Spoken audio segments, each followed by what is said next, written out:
floor is lava, the energy's getting higher. You're saving my arms, 'cause I know just what I got. I got you like na-na-na, and you know I hold the power. This feeling I love, oh yeah. Making my grind good to great, so don't stand in my way. Standing tall and I won't fall over. We are better than great, good. We are better than great. We stand tall, won't run away. We are fun, nothing gon' change. Great, we are better than great, great.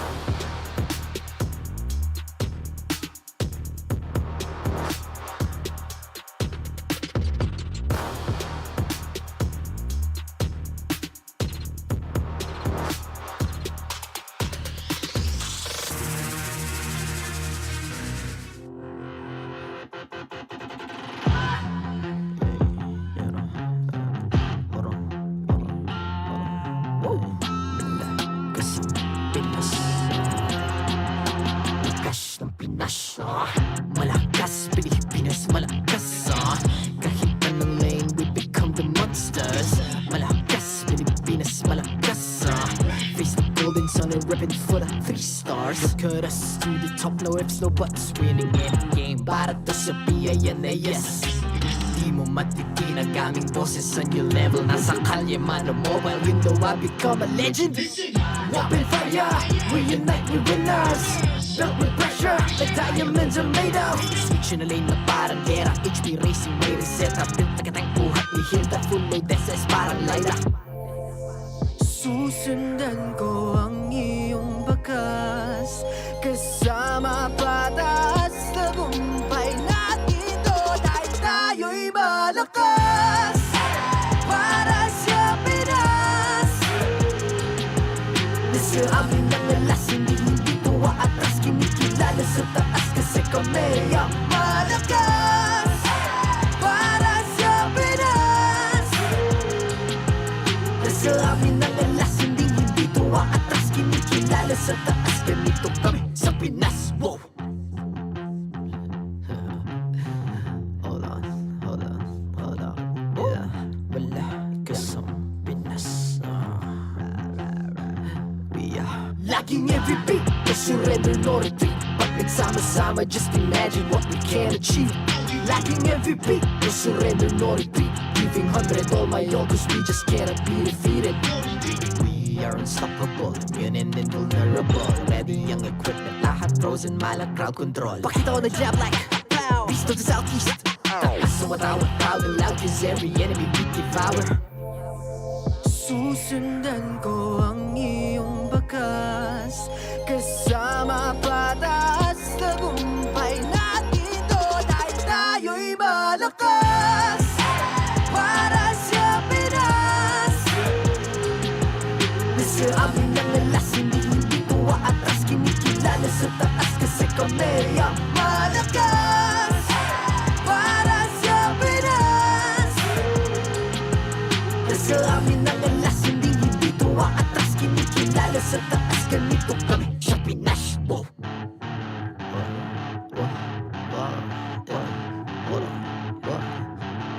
Malakas, Pilipinas, malakas, kahit anong lane, we become the monsters. Malakas, Pilipinas, malakas, face the golden sun and repping for the 3 stars.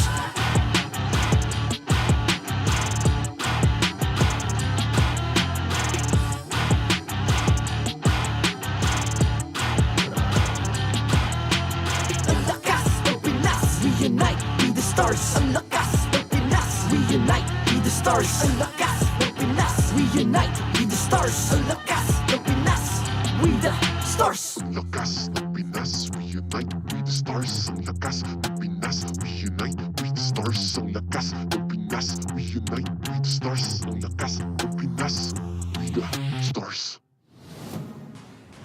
The 14th season of MPL Philippines is brought to you by the following sponsors. Smart, the official telco partner of MPL Philippines Season 14. The official tournament phone of MPL Philippines, Infinix GT20 Pro. Official suppliers, EMC Asia and Index Salon. Experience the MPL PH Season 14 action live at Green Sun, Makati City. Grab your tickets now via official MPL PH website. Don't miss any MPL action by following our official Facebook and subscribing to our YouTube channel. Follow MPL PH on TikTok for more content. And to ensure the equality and fairness of our games, MPL Philippines is also monitored and supervised by the Games and Amusements Board.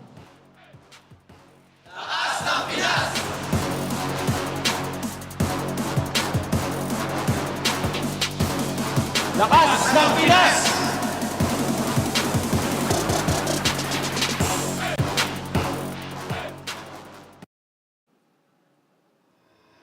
The final day of Week 6 has arrived. Ang bilis ng panahon dito sa MPL Arena, and it's been a whirlwind ride as the teams continue to gun their way for a spot in the playoffs. Today, the fight continues, and it's time to unleash the hero within and continue to rise beyond expectations. Simulan na natin ang sagupaan dito sa MPL Philippines Season 14. Casters, pasok! Leo here at your service alongside the irresistible and charming Jose Ingan. How was last night? How was week 6, day 2 for you, buddy? It was great. Triple header. A lot of unexpected things, especially Blacklist on a roll. We can safely say they're week 6 champions after beating FCAP and then RSG. Suddenly, the lower half of Season 14 standings have gone awry, and we don't know exactly who for sure is making it to the playoffs. Ladies and gentlemen, feel the power with every tap on the Smart app. Effortlessly manage your prepaid and postpaid accounts, buy promos, pay bills, and redeem rewards all in one app. Download the Smart app now, the only app for Smart Signature, Infinity, Bro TNT, and PLTT prepaid home Wi-Fi.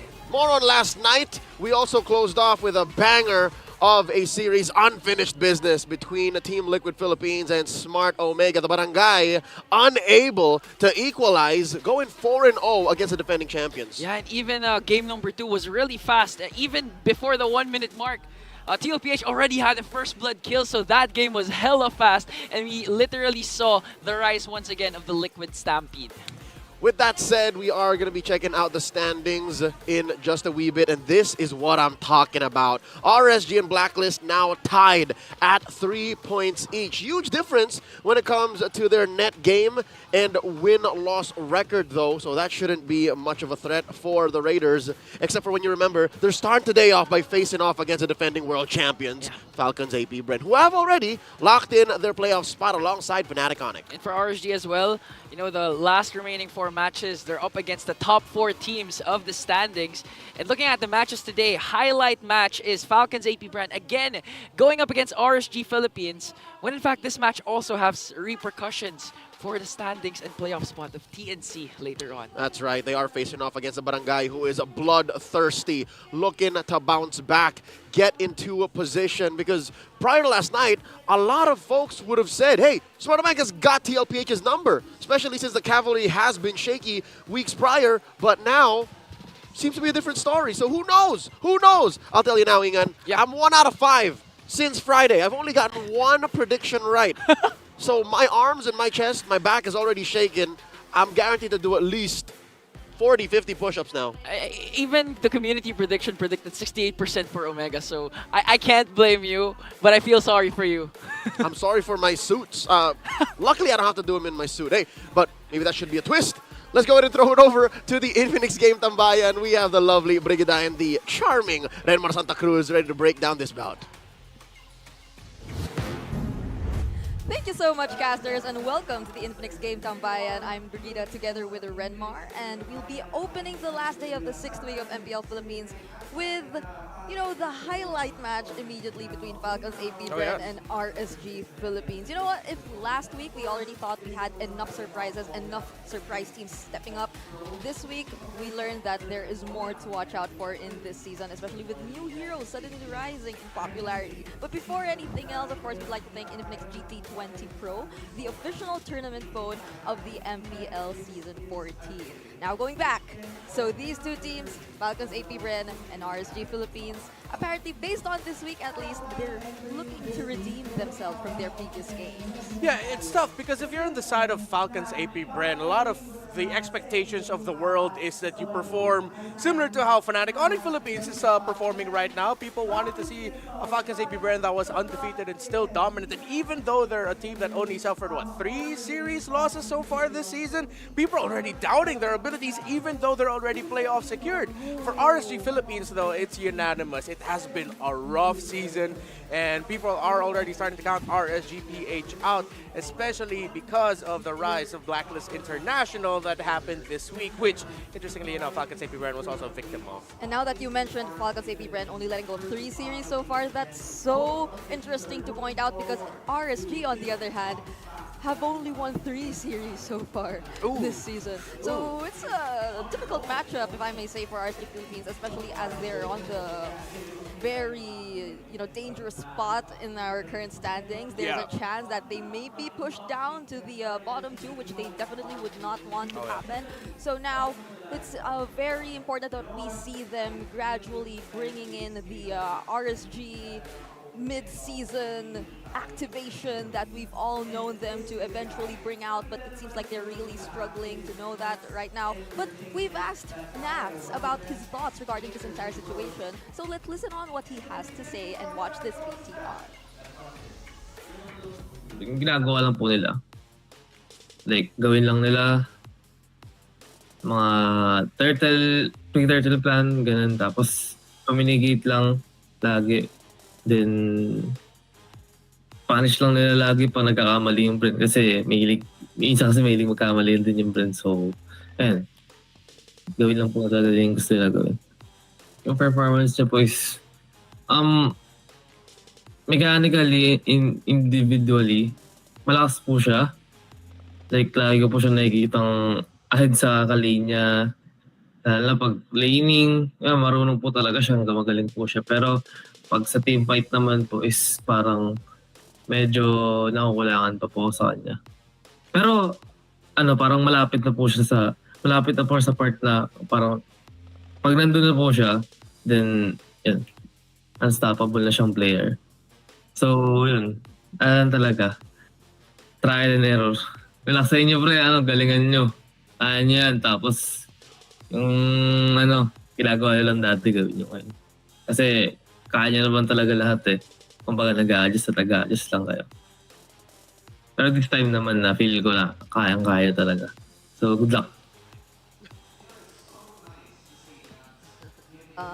It does seem like Nas has a lot of faith in his team that they will eventually get to make it in the playoffs despite this very difficult situation. But if we were to look back in their previous meetup, this game or series actually says a lot. They actually brought it to a game number 3, and there were a lot of highlight performances, especially coming in from Nibor, who got the second game MVP. But then overall, it does seem like this is still a huge threat, no matter how we look at it for RSG Philippines. Yeah, this was the series that brought out the first official appearance of the Lolita Hanabi combo that Falcons APBren pulled out in that game number 3. And remember, in that game number 3, RSG Philippines were winning that until they weren't winning that anymore because eventually they couldn't find the punish that they were looking for Falcons APBren. They would initiate, they would start, but they couldn't find the counter punish that Nats mentioned that RSG Philippines is good at. Although I do doubt that Lolita Hanabi will make an appearance again because what happened to Numenon and Energy Core being weakened even more. I like that Nats mentioned out one of the things that people have been pointing out about Nibor as well. Laning, great, yes. Once it comes to the mid to the late game, once you are more of the frontliner, while you're also managing the minion waves, while you're also trying to be the guy to hunt down and look for the mid laner or the gold laner of the opposing team, it seems like Nibor gets overwhelmed in the mid to the late game situations. Yeah. And actually, Nibor, in terms of what RSG's been showing us so far, actually has a lot in terms of the responsibility for them to carry out that kind of play style. But we'll dive into that a little bit more later because for now, let's bring back the recently launched skins commemorating APBren's victorious M5 journey. The first ever Finals MVP skin, Fist of Glory Pakiro, ago is now 30% off for first week direct sale purchase and unlock the APBren Champion souvenir cards to obtain Brody's APBren skin. Also, the APBren battle emote, elimination, spawn, recall effect, and all that. You can get it if you avail it right now. Now that's available in-game. Come and experience them in Mobile Legends Bang Bang. I'm pretty sure almost all of the casters have already activated and gotten these skins. Yeah. This is the Philippine Championship skins for like how many Yeah. times? Especially Ingan, the man has a lot of diamonds, so please go ahead and message him in his personal pages. Look for his tags. He is willing to give away skins and all of that. Yeah, check out all his social media pages. And now also, it's time to show your support, MPL fans. Who do you think will win this match? Is it going to be Falcons APBren once again, or RSG? Will they be able to get their revenge this time around? Don't forget to vote now via the online poll. Now, you first. What's your vote for this match? I'm a Falcons APBren fanboy, but I feel like I've been somewhat cursing Falcons APBren lately. So let's flip the switch. I'll go RSG up there. But we're going for a different tactic for that. What about yours? All right. I'll have to go with Falcons APBren, I suppose. Yeah, so at least we have one for Falcons APBren here and one for RSG. I hope the recalls show up. Oh, there they go. These have already been launched as well in-game, so don't forget to check them out if you want. There are a lot of team recalls there. Have you gotten some of the team recalls already? I only got the only one that I really want. That's a Team Liquid one. Oh, how many diamonds did you spend for that? A good amount. Oh, really? I got it for 800 something diamonds. Lucky. But it's not just us going to be predicting for the series. Nats also has something to say. So what does he predict for the series? Parang parehas sila dikit ngayon. So, yun, 2-1 po, RSG. 2-1 RSG for Nats. Okay. I think we gotta put that into play, shall we? Let us remind you that we have our good old little bias board for the season. It's our prediction results tracker for MPL Philippines Season 14. And you see, we imported Brigida here. She was in the Filipino board. So yeah, we all have our own emojis there. And look who's in the lead. Look at all those pandas. That's me. Yep. He's leading, and the one with the least amount of correct answers will have a punishment or a consequence, so I wonder what that'll be. But for now, let's get to know the teams who will be playing for the first series. The highlight match is Falcons APBren versus RSG Philippines.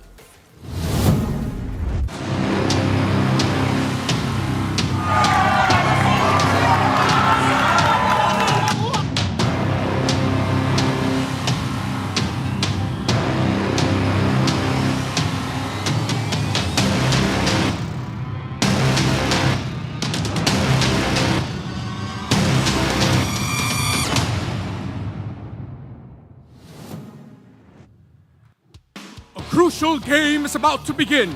Introducing our marshals, Jeff, Chico, Pat, and Wilbert.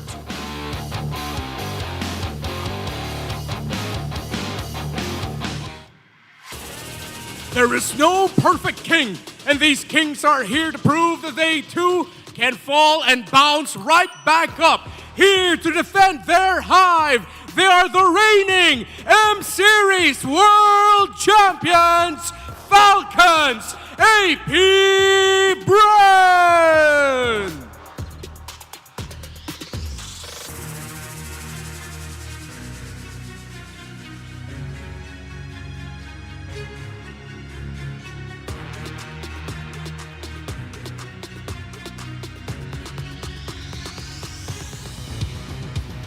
The Raiders are here to raid and infiltrate the hive to secure a win and survive another week.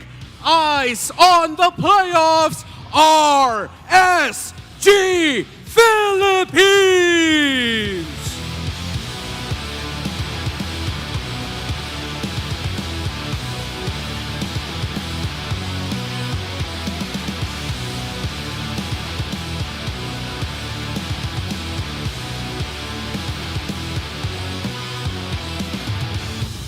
And their masterminds for Falcons APBren, it's Coach Ducky. For RSG Philippines, Coach Panda.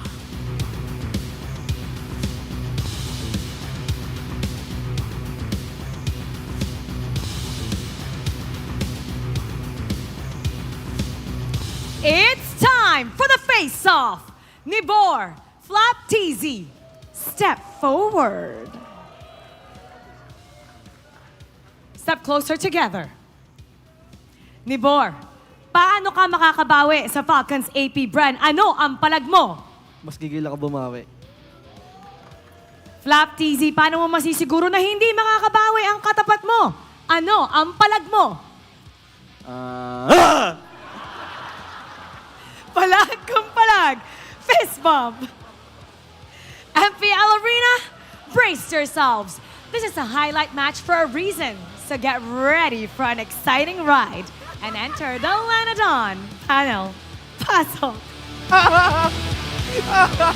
Even our host couldn't stop herself from laughing. What was that? A jump scare right before the match? That's it, 1-0 Falcons APBren. Flap TZ takes the win right away. I wouldn't expect anyone to think of that kind of face-off ever in this entire season. But that's Flap TZ we're talking about. He could just do about anything. I'm sorry, I gotta gather my thoughts.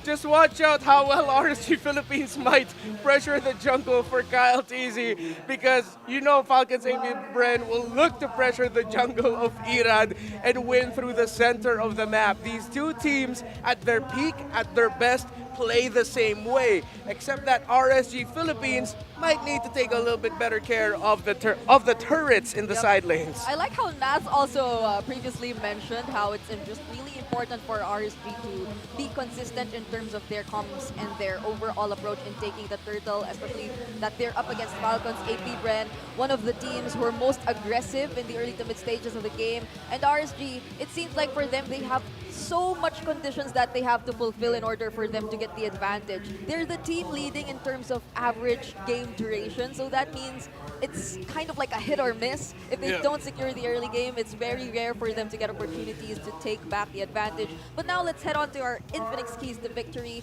for Falcons APBren. Don't give the Raiders an opportunity to punish your errors. For RSG Philippines, polish your macro to be the unstoppable player Nats deemed you to be. That's for Nibor. And for both, exhibit your improvements based on your recent defeats. What's the most important thing here in the keys to victory for you? I think it would have to be both, because with RSG Philippines and Falcons, take away the strength of Falcons APBren and how well they play the macro, that's unanimous. People already get that. But one of their biggest strengths really is their team fight handling. But this week, they've both been outplayed and outgunned by Blacklist International, who had the better counter punish, the better counter set, because Perks, a lot of credit to Perks of Blacklist International, waited for the right time. So with these two teams wanting to take control of the momentum, Roamers would be the one to initiate, or want to initiate.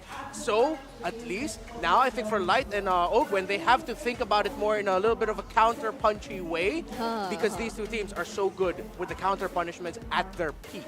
Which makes me wonder, at least based on this week, what we've been seeing from both Light and Ogwen are seemingly opposite kinds of gameplay. For Ogwen, we've seen him focus more on the Mathilda kind of approach in terms of leading the roam role. But for Light and RSG, in general, it does seem like they slowly started going back to their roots, focusing on Light's pick-off approach, pick-off kinds of heroes, and that's where it seems like they're really used to carrying out their gameplay. So if Falcons APBren found it a bit challenging to fight against the kind of modern Ube, which Blacklist International previously showed them, how comfortable would it be for them to fight against a pick-off reliant approach that RSG Philippines might be deploying if they want to stick with their comforts? Yeah, and that's the key thing, might be deploying from what was once for me personally, one of the unhealthiest metrics we had for the first 4 to 5 weeks. By around late week 4, early week 5, things have shifted. We're starting to see that this is the meta that really rewards poison picks,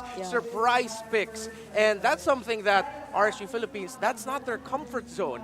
Back in their height of their championship, back in MPL Philippines Season 9, when they defeated the then Smart Omega roster, they didn't want to go up against them with how poisonous they are. Between these two teams, Falcons APBren has a deeper history of more poison picks and showing new strategies to set the meta. So with Matilda getting banned out here by RSG Philippines, that's a reminder that yes, Matilda is most definitely back in the meta with how well she can just shut down and target key players. She's sort of Yep. like a modern day Jawhead now agree. in terms of like single target burst roamers. Yep, and what's interesting is that even the Faramis is taken out here by Falcons APBren themselves. So we might be seeing a different kind of gameplay coming in from Falcons APBren.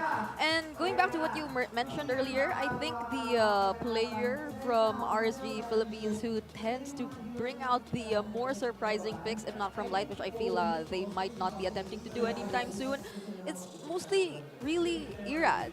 Yeah. Irad either being one of the few players, aside from I think MP the King, to use the Lancelot in this season, and also comparing him to Kyle TZ, he's also shown other junglers as well, such as the Benedetta and the Export. So there are a lot of things that RSG Philippines might want to adjust, not just in terms of their junglers. In terms of the first picks, let's see if Hayabusa or if it's going to be Roger. But no, they went ahead and just got the Fanny right away. So because of the changes to Roger, I understand why teams would want to consider not getting him anymore as a first pick. But between these two, you have to acknowledge that this is an Irad comfort. Yes, I know people have been quite vocal about their opinions of Irad and his shaky mechanics so far this season, especially this week. Wink, wink, if you know, you know, Julian. Now with the Fanny, they get a strong pick for themselves in Kyle TZ. So I think RSG Philippines, I would not be so surprised if they go ahead and get the Cho in the first phase, maybe in the third pick, and now they can get power picks. Yep. They can get the Moskov. Among any, one of the most comfortable picks we've seen from Light so far. Or will they want to like hide their strategies for later and just immediately pick up what else is remaining for the jungle role? Oh, it isn't the Hayabusa or anything else. It's going to be still the Julian that you previously mentioned here for Irad. I think it's likely going to go into the hands of Irad. Yeah, there's going to be a jungle pick for sure. Depending on what the roamer pickup is here for Falcons APBren, Aqua might end up with something along the lines of a Valentina to steal away key ultimates if it's an ultimate heavy hero. This Ruby most likely will go into the hands of Light. So they're just going for that quick crowd control. Let's say APBren, let's see. They can go ahead and pick their gold laner right now. The Parrot's still open. But, oh, okay. So stick with Vixana. This, I think, should be a Valentina pickup already for Aqua. You're getting two ultimates that you can get, and both crowd control heavy. That takes away the pressure of the Ruby to be able to set in crowd control, with the Valentina being able to do that too, and potentially with the EXP laner pick that they have later on to be able to do that as well. Yep, unless they really want to face on, take on Falcons APBren in terms of the early game aggression, but we're yet to see the other remaining picks for RSG Philippines. I mean, previously Aqua, we also know him to be a very versatile mid laner. There were times he used the Zaz, the Zushin, or maybe even the Lilia if they really want to add a little bit more pressure, as you mentioned. Oh yeah, you're right, yes. Early game presence that they might do against Kyle TZ, which is currently taking hold of the Fanny. But instead of anything else, they proceed with the Aurora, so they want to still play it a little bit safe. This is still the Fanny that we're talking about, and not revealing or not being entirely sure what the Light hero may be just yet. We're not entirely sure if they really want to go for that kind of approach of like disrupting the early game jungling here for Kyle TZ. Yeah, you know what? Earlier I was saying that that's most likely a Light Ruby, but now Cho would be great for RSG Philippines if it's going to be available for them, or maybe the Grok. So those, what we call high invade roamers who can quickly peek into the jungle. Even though I understand how strong he is, I would be slightly off with a high loss pick on RSG Philippines, considering that it takes a bit of time now to really feel his effect. And I think early on he might get punished even more so. So they take away the Terizla. I think, that's going to be a tell that they want to pick the roamer in the fourth pick, then their gold laner will be last. I also do feel like RSG Philippines at this point would definitely want a winning matchup for Nibor as much as possible. Sure, yes. So if ever this is going to be the Ruby that they're putting in the XP lane, they want to take out all of those XP laners, those other XP laners that may pose a threat. As of now, the Edith, Terizla, and Phobius are already gone though. Yesterday though, and in other previous days, we've seen a lot of surprise picks suddenly rise up in numbers. I'm not entirely sure if FlapTZ has something in mind for us. There are other hero picks that FlapTZ previously showed us as well. There's still the Glue. which he occasionally uses when Yeah. he wants to. I'm glad that you mentioned the glue. I wouldn't turn off the idea that maybe Falcons APBren are thinking along the lines of, if it's good enough, a glue or even a Khalid, a la Oh, yeah. what Sanford brought out yesterday against Omega, and then just go for a quick level 1 rotation. But I'm sure RSG Philippines will be watching out for that, considering that we saw it happen yesterday. So, yeah, they take out the Grok. Cho, I think they're more willing to give. I think RSG Philippines needs to go ahead and pick that up right now. Go ahead, do it. Okay. Is it going to be the Cho? Is it going to be the Cho here for like what other pick-up heroes? There's the Kaja. It's a common counter to the Fanny, but at the same time, I guess against the Tigreal, I'm a little bit scared for a Kaja. it's a little bit scary to play that against the Tigreal. There's also the Jawhead, but then you wouldn't want to bring the Tigreal close enough to RSG Philippines or your other members. Yeah. And it might just be hard to scout whoever the damage dealers here for Falcons APBren may be, but they don't decide to pick up the Cho just yet, okay? They get the Claude instead. They can wait out on it a little bit more. They take away a great gold laner that would have slotted very well for Falcons APBren and their lineup. Looking at Ogwin's stats, he is undefeated with Tigreal. And fun fact for Tigreal, actually, this week of MPL Philippines, he's undefeated. He's 5-0 in week number 6. So this is probably what you also previously mentioned, the strengths of a Tigreal in terms of not just setting things up, but also potentially counter-engaging the enemies, which is a huge thing that you would want to consider up against or between these two teams who are fighting against each other. But Falcons APBren, they themselves decide to take the high loss. So... Here we go. Here we go. It's Alice Gold Lane, and they go with double EXP laner, sustain, high damage. Thing is, for Falcons APBren, they don't have like a hard source of basic attack, but this is the meta now. This is a great option. Even though they don't have it, you can just throw bodies and take them down. I can imagine. Yeah. I can already imagine. And it's tough. If we follow the same idea earlier for RSG Philippines and say go Cho, it's way too much dive pressure even for Cho to pick off. So see what they're gonna end up picking in the roam here. Would you still want to go for a pick-off reliant rover at this point? I think that's the question I have in mind. I want something sturdy. Yep. That's sturdy. That's sturdy. That's sturdy for sure. All right, so it may not be entirely RSG Philippines immediately going in for the engages or the dives per se, since they don't decide to go for a fully dive comp anymore. It's more on probably waiting for what Falcons APBren has to do. But again, we have to keep in mind RSG Philippines, they're struggling whenever they tend to let go of the early game advantage. So how are they going to secure that, especially against this lineup of Falcons APBren, who might just be the lineup with a little bit more pressure applied towards RSG. Yeah, this game will be determined by the rotations of the first two turtles. Is there going to be a cut? Who's going to invade first? Who's going to get picked out first? And who wins the mid? There's a lot of things that we have to look out for. But for now, let's watch this game number 1 and head over to our casters.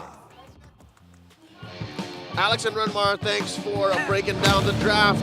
Welcome to the Land of Dawn. Jose, Ingan, and Leo at your service, bringing you this bout of best of 3 between Falcons APBren and RSG.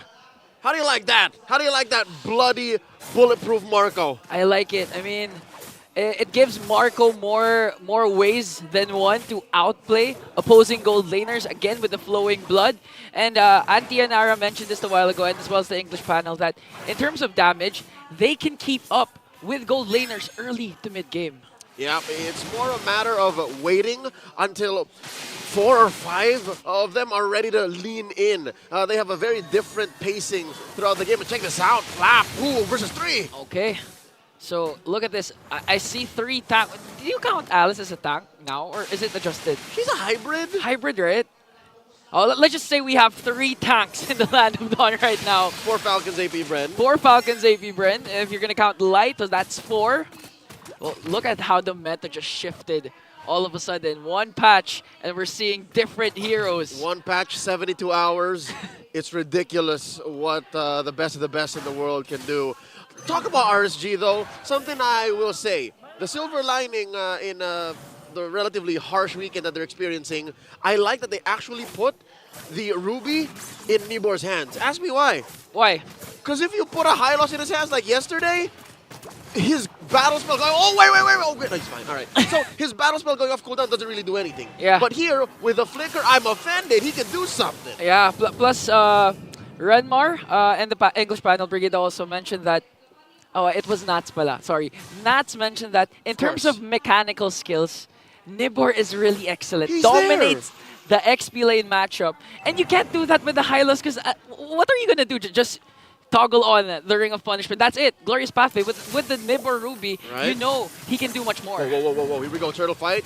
At Retribution Threshold. What? Oh, Light shines bright as he gets the turtle, but here comes FCAP. Frigid Glacier for Aqua just to stop the engagement. It's moments like this where FCAP will really struggle. When you're looking at their lineup, sure, they're very good at throwing bodies, they're very good at sustained damage, but if you need a sudden burst, really their only options are Kyle TZ swooping in like a superhero, like Spider-Man, like Miles Morales, you know what I mean? Or you also have Few, who has to perfectly come in and lay down the magic burst. Yeah. And that's it. Everyone else you kind of see coming from a mile away. Yeah, especially Super Marco. It's really easy to predict the flowing blood where it's gonna get casted. I mean, we seen this yesterday when was it Marco who predicted? No, it was Benny Cutie who predicted it. But here comes Ogwen with the implosion. They want to go for the burst. It's gonna go on to Light. He needs to pop their Vitalize though. Still Tanky was able to cast the AOG to walk away scot-free. Still no trade for Falcons APBren. AOG punishing the AOB. Ain't no burst up in here for Falcons APBren. And folks, expect that there's not going to be any burst at all. Like, even in the late game, because sure, as Falcons APBren scales up, RSG will also just build up their items. So they are, relatively growing in pace. That's what I was saying by Falcons APBren not having a normal pace when it comes to dealing damage and having team fights. They have to be very smart in using these extended engages and use their strengths. There's that DOT! Aqua's in trouble! Here comes the burst Kyle TZ wants, but Aqua is still alive, still has the Pride of Ice, not even popped yet. Now Light making sure that the clash will stop there. And this is what you were telling. Where will the burst come from? You mentioned Kyle TZ, but even Kyle TZ's lacking the damage. I mean, we have to be patient. It's 4 minutes in. This is a Fanny. Sure, if you're fast enough, you come in with enough velocity at the right trajectory, you should deal enough damage. But not just like that, not willy-nilly, not alone. Turtle spawning, lower quarter of the map, Light first to the scene. Really, if it's not 5 members of FCAP coming in, best believe these objectives aren't so easy to get. AOG on Few! Oh, Few, Purify. Manages to escape. Here comes Flap TZ with a glorious pathway. Now Kyle TZ still cables in. Going for the backline. Aqua Pride Device will be casted there. First blood. Flap TZ draws it onto Nibor. Now Light working on Few. On the chase. Will he be able to take him down though? Here comes Super Marco. This time he's being the bulletproof for Few. The defense of a lifetime for Marco. Light is still alive as they work on the turtle as well. But Iran's gonna get the turtle. Now the kill onto Light.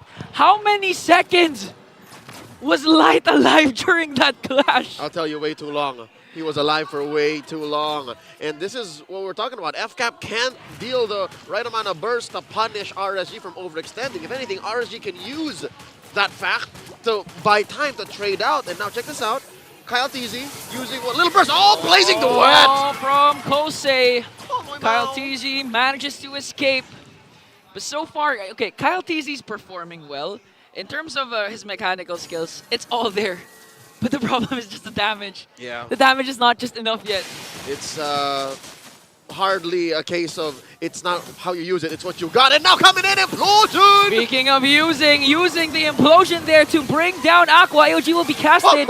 Kyle TZ still alive, manages to evade the death coming in from Irad. And there was another kill for Falcons APBren. Ogwen, what a beautiful setup. Dear Lord, Kyle TZ's career just flashed before his eyes. He was down to like a tenth of his health, able to cable away, escaping possibly a basic attack. Although he would have been short maybe 1 or 2 since they were relative softies in there. Check out Flap and the rest of Falcons APBren flexing their versatility. This is Kyle TZ's Fanny and Super Marco's debut picks for both players this season.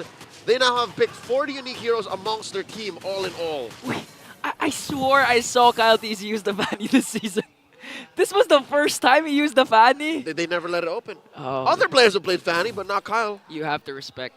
You have to respect. Kyle TZ's Fanny. Hey, he's the one above all. All right, and now FCAP is the one above all at 40 unique picks overall. They're the ones who debuted the Eve, by the way, in MPL Philippines Season 14. Much to my chagrin. Turtle spawning, lower quarter. This is the last turtle of this game. 3-0 still. Ogwin versus the scene, pushed out by Nibor and Kusei. Look at Light, taking the flank. There's a concealed. Okay, Light just waiting for the perfect moment to cast the AOG. Ogwin doesn't have his flicker though, but Nibor knows where the rest of the bees are hiding as FCAP holds this turtle. They pull slightly. An advantage to Falcons APBren. Nibor, a witness to this. He's in trouble. Him and Light. This is 5 members, by the way. Ready to sandwich. There's a glorious pathway. Here comes Flap TZ, AOG coming in from Light. Now an implosion onto the backline, but the damage be enough though. Here comes Super Marco, plus the Eternal Guard. They're gonna burst down Nibor. And there was no trade for RSG as Kyle TZ gets the turtle. There's way too much happening in such a small part of the map. A concentrated amount of damage. All right.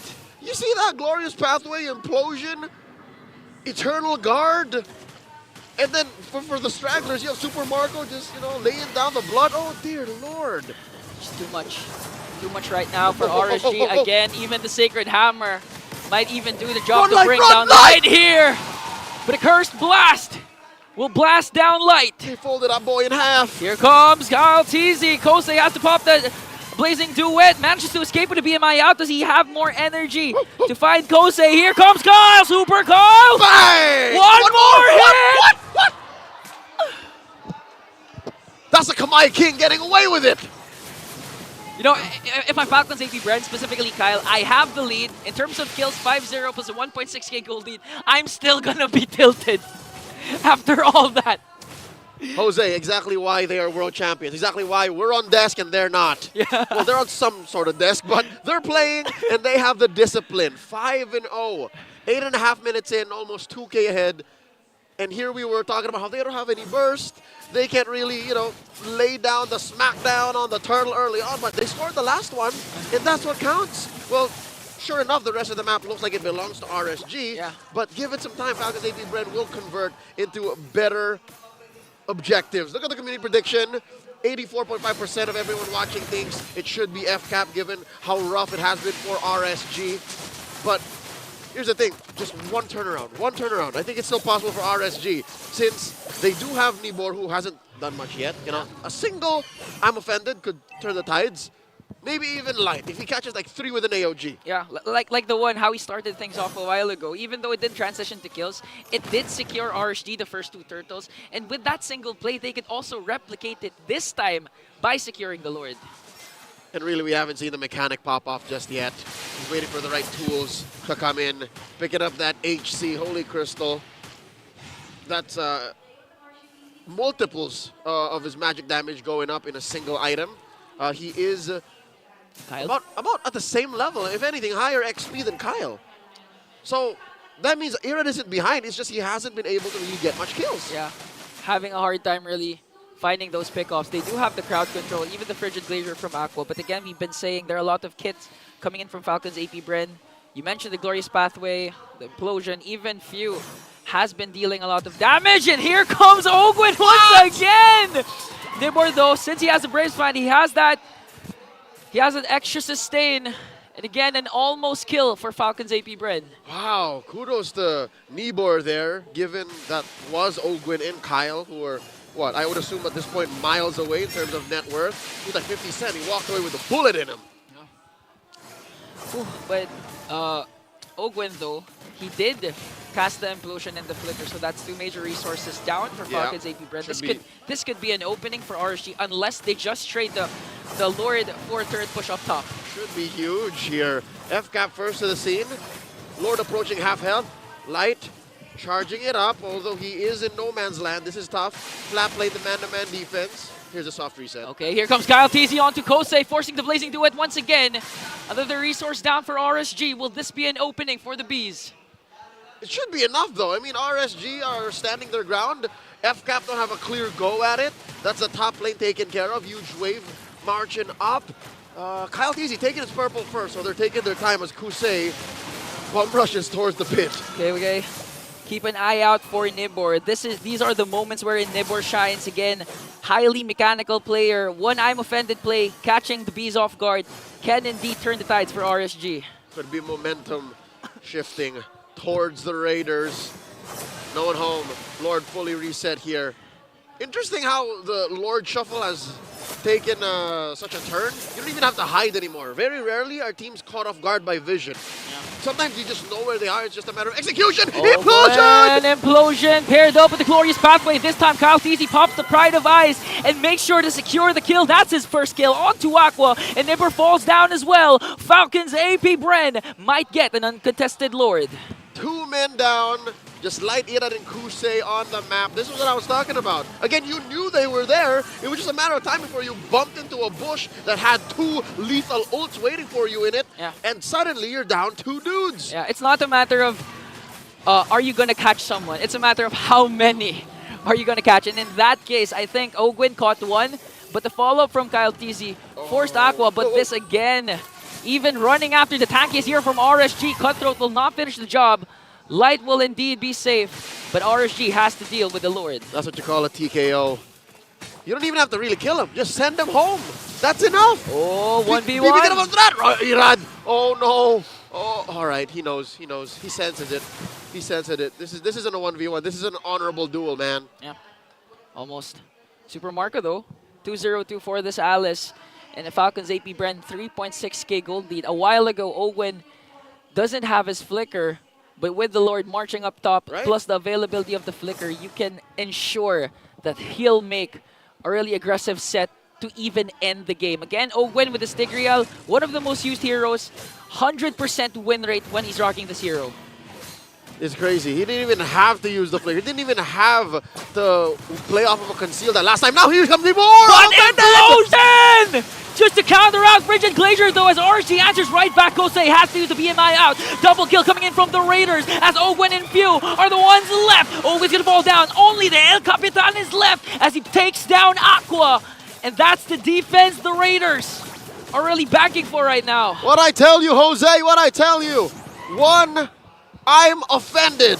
Turning the tides. Taking out 4. Few the only one left, and suddenly RSG shift gears, going on the offensive. Look at that, the gold lead, almost down to 1,000. They take 2 turrets. And the best part, it's only Aqua who died. Kosei is still alive, although he didn't make much use of the Blazing Duet because he had to use the BMI out in order to evade the burst from Falcons APBren. The damage from the Frigid Glacier and the setup was more than enough to aid Nibor's excellent I'm Offended play. How many did he catch? Was it 3? 3, 4? 3, and then the rest of FCAP were forced to respond. I don't know if Ogwen was part of it. One could argue that as a Tigreal, you kind of enjoy being pulled by the I'm Offended. Like, thanks for putting me in a position, right? Yeah. But if you're underneath a turret, that just makes it worse. That's a damage multiplier. Yeah, that's what makes Aqua's Frigid Glacier more crucial because Ogwen actually flickered in, used the implosion after Nibor did that I'm Offended play. But after the implosion, with the Frigid Glacier being casted, they were able to counterattack. So that was a crucial timing for Aqua for them to turn things around. But Falcons APBren, though, with one level 1 Lord, it's still a win for them because they were able to take an inhibitor up top. Pyrrhic victory, if you ask me. Cost them a lot, but they got what they wanted on the way out. Looking at the gold lead here. Again, just down to 600. There's the implosion. This could be a fight! Wow! Takes 5 Bs to bring down Light. Was it all worth it, though? Because RSG might go for the counter-engage. Baptiste starts things off once again with the Glorious Pathway. Kosei still being able to free hit here. Irad goes for the backline after Few, but Ogwen is there to defend his captain. And a killing spree coming in from Few in exchange for bulletproof Marco. Irad and Light for Marco. It's odd seeing Marco play this role. Being so upfront, playing the peel. It's uncanny. I'm not comfortable with it, but hey, FCAP have to do what they gotta do to get a win in week 6. Now looking at the Lord, I'm not so sure if it's so free. Given that RSG can actually just send Light in there, if FCAP's gonna blitz it, yeah, by all means, try. But again, they still don't have the burst. The same dynamics are in play here. That's why these teamfights last so long. Even with just a 1 for 2, a 2 for 3, like they would still last upwards of 20, 30 seconds. Yeah, and the best part is For RSG, they have a natural marksman, a pure marksman, known for dominating the late game. Kosei with the Claude. Looking at the KDA, this time he's the one who's bulletproof. 104, always casting the Purifier right on time. Even if not all the bullets of the Blazing Duet are connecting, the important thing is his positioning. He was able to dish out a lot of basic attacks. That's why they were able to burst down members from Falcons APBren. And now RSG, Nibor was the X Factor plus Aqua during the defense. Nibor has to replicate it this time and secure the Lord for Irad. I don't disagree with you. All right, I think Nibor has to play a key role here, but also some good news for the Raiders. It's not just on Nibor now. I think RSG have farmed up to the point where they close the gap. 3K, 4K gold lead, no more, just 500, 600. And they have enough items to actually punish FCAP. Look at that, the Lantern on Aqua. Now the Lord, down to a fifth of his health, a 10th. Here comes the blitz from Falcons APBren. Irad nowhere to be found, that's why it's going to be free. Kaltisi gets the Lord. Now an AOG coming in from light. Here comes the Frigid Glacier. Nibor onto the back line, going to bring down Ogwin. Here comes Kosei with the Blazing Duet. In exchange for 2, Ogwin and Flaptease is going to fall down as well. A Lord for 2 bodies. Might be a win for RSG. I'll call it a win, man, by a very small margin. Look at the Raiders marching through mid. They want to penetrate. They want to make sure FCAP remembers this risky trade. Oh, it comes Kyle! A beautiful taunt from Light to make sure there is no burst once again from Kyle Teasy. We've been seeing a lot of Steel Cables cutthroat play from Kyle, but looking at this KDA, only 1 kill so far. Man, Light, just like Dumbledore from Percy Jackson, you shall not pass. That could have been lethal. Kusei could have died there. Aqua could have gotten his passive pop. Irad could have died again. Yeah. Irad's not building the Blood Wings. Like, he doesn't need it. Like, he knows that I'm here to just get kills. And he's not the usual. He built concentrated energy. Yeah. So he's going off of the fact that I will deal damage to hurt you to keep myself alive. Yeah, he doesn't need to go first. We've been seeing a lot of times Irad always goes for the late entry along with Kosei. It's always Nibor and Light starting things off. But imagine if Kyle got him. There wouldn't have been some damage for Irad to put out, so he would have died. He would have gotten bursted through. That's how much trust he has with Light. And luckily Light comes through. Like, what? 4 out of 5 times this game? That's why Irad only died once. Imagine to counteract those Steel Cables. Normally you'd have a Kufra with a bouncing ball, but the taunt was enough for Light. This time they find Flaptease. Uh-oh. Will they be able to force out the glorious pathway? Here comes Ogwin with the conceal. He has the flicker though. Kaltisi once again for the backline with the cutthroat. Irad and Kosei still alive. Now on the charge for the beast. They're working on Aqua. Does he have the Pride Device? He does have it. And the Frigid Glacier as well. But look at the base. Kyle Teasy doesn't care about the clash anymore. I don't want kills. Kyle Teasy makes sure we get the win. It happened again. It happened again. Falcons APBren win off of minions. It happened again, Jose. Kyle Teasy has had enough. This game's gonna mess up my KDA, but I'm just gonna make sure we're gonna win with an amazing split push off the distraction from the rest of his teammates. I wonder what Alex and Renmar think as we throw it over to the Infinix Game Tambaya. Talk to us about them minions. You know what? I like how he decided to join in for a bit. Yeah. But just for a bit because he had other plans in mind. That was a Fanny that said, hey, Ogwin, I'm going to set up the team fight, okay? And then I'm also going to win it too with a split push. And I think that was a perfect way to end it because clearly Kyle Teasy was the main factor for the entirety of the game for Falcons APBren because he was the guy who was making things happen before things happened.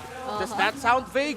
No, but in the sense of, well, while we want to play around our MVP, Ogwin, with his counter sets, his initiations, yes, as a Fanny, what you can do is either pick off before the fight starts or pick off in the sense that you're going to bring someone low so that you have an advantage already built, which makes it a little bit easier for the man marking and the targeting of your EXP laner and roamer that Ogwin made the most out of. Yep, and I think that last sequence coming in from Kyle TZ was a huge factor as to why Falcons APBren decided to just pursue that team fight and really just go all in not allowing RSG Philippines to get back to their base anymore. Yeah. Since he was able to get 2 crucial heroes for RSG Philippines down on a very low HP bar.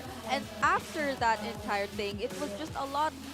It was just continuous signals here for Ogwen. I'd also like to point out how he really made or maximized the presence of his fleeting time. I think whenever he found an opening, even if it meant him sacrificing himself, it was okay. If that meant he was able to buy enough time, and that also meant Light, unfortunately, isolating himself on the for the remaining members of Falcons APBren, which allowed them enough room to eventually take him down and not bother or worry about the other members of RSG Philippines anymore. Yeah, and this is a great highlight show of, well, this, I think, is one of the biggest turnaround moments that Falcons APBren could have had. Turnaround in the sense that it secured their position in the map at being at an advantage. Remember, that was coming from a position wherein they lost 4 in their siege up top, and then they forced a play so that they could pick out Light, which eventually, questionable for RSG Philippines to continue that. I believe it was Ira and Nibor going for the charge, and Falcons APBren was able to take another kill. They lost Super Marco, but they eventually got the Lord in the game. So we mentioned that this is a game that would be determined in the rotations for the early to mid. We didn't get to see that because, again, Kyle TZ, alongside with the rotations of Ogwen, shut down any idea of either team actually for finding a sneaky way of getting a lead in the early game, and they just were honest about it. They fought around with the objectives, and Kyle TZ just played, okay, the objective timer is coming up, it's already up there, let's see if I can go in, swoop in, get a pick off. It's not a pick off, okay, I'm gonna bring someone low, and then they'll already have a mini advantage there. And I think now with Tigreal 6-0, it's no joke. He is the modern-day Atlas of what Atlas used to be back in MPL Philippines Season 8 and 9. Yeah, I really agree with that, since it felt like Falcons APBren, they weren't really focused on securing the objectives in the early stages just yet.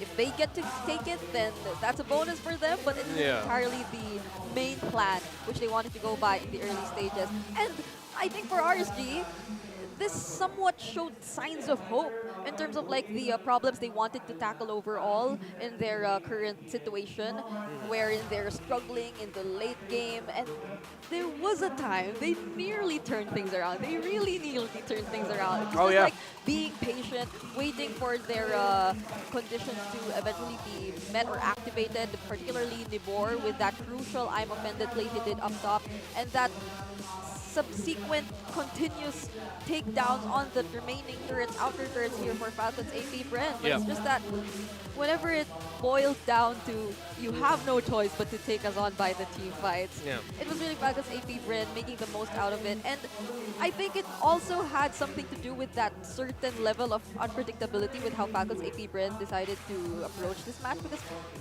I agree with what our casters mentioned earlier. This is a very unusual sight to see Ogwen typically being the first to go in and even the first to go down whenever there was a team fight. Yeah, in this meta, and I think this is a tip for a lot of the younger players out there, and we're actually seeing these trends in MDL Philippines and MDL Indonesia, even the Academy League of Malaysia, where they've acknowledged that, okay, what the pros are doing, it's not necessarily always the roamer who's in the front. It's the EXP laner, or if it's a mobile assassin who can get away quickly, it's going to be your mobile assassin. And I think this is also a good way to, a good look at the game where the mid laners play such a big role in terms of the team fights that the roamers of both teams acknowledge them. Ogwen would be hunting down Aqua and waiting for Aqua's entry, and as you mentioned earlier, Light, who unfortunately would always be left behind diving straight into the back line, was looking for Few. And one thing I want to commend Few doing is that he actually adjusted his item build. I believe he ended up getting the Winter Crown much earlier than expected, so that he can survive a little bit longer up against the dives of Light.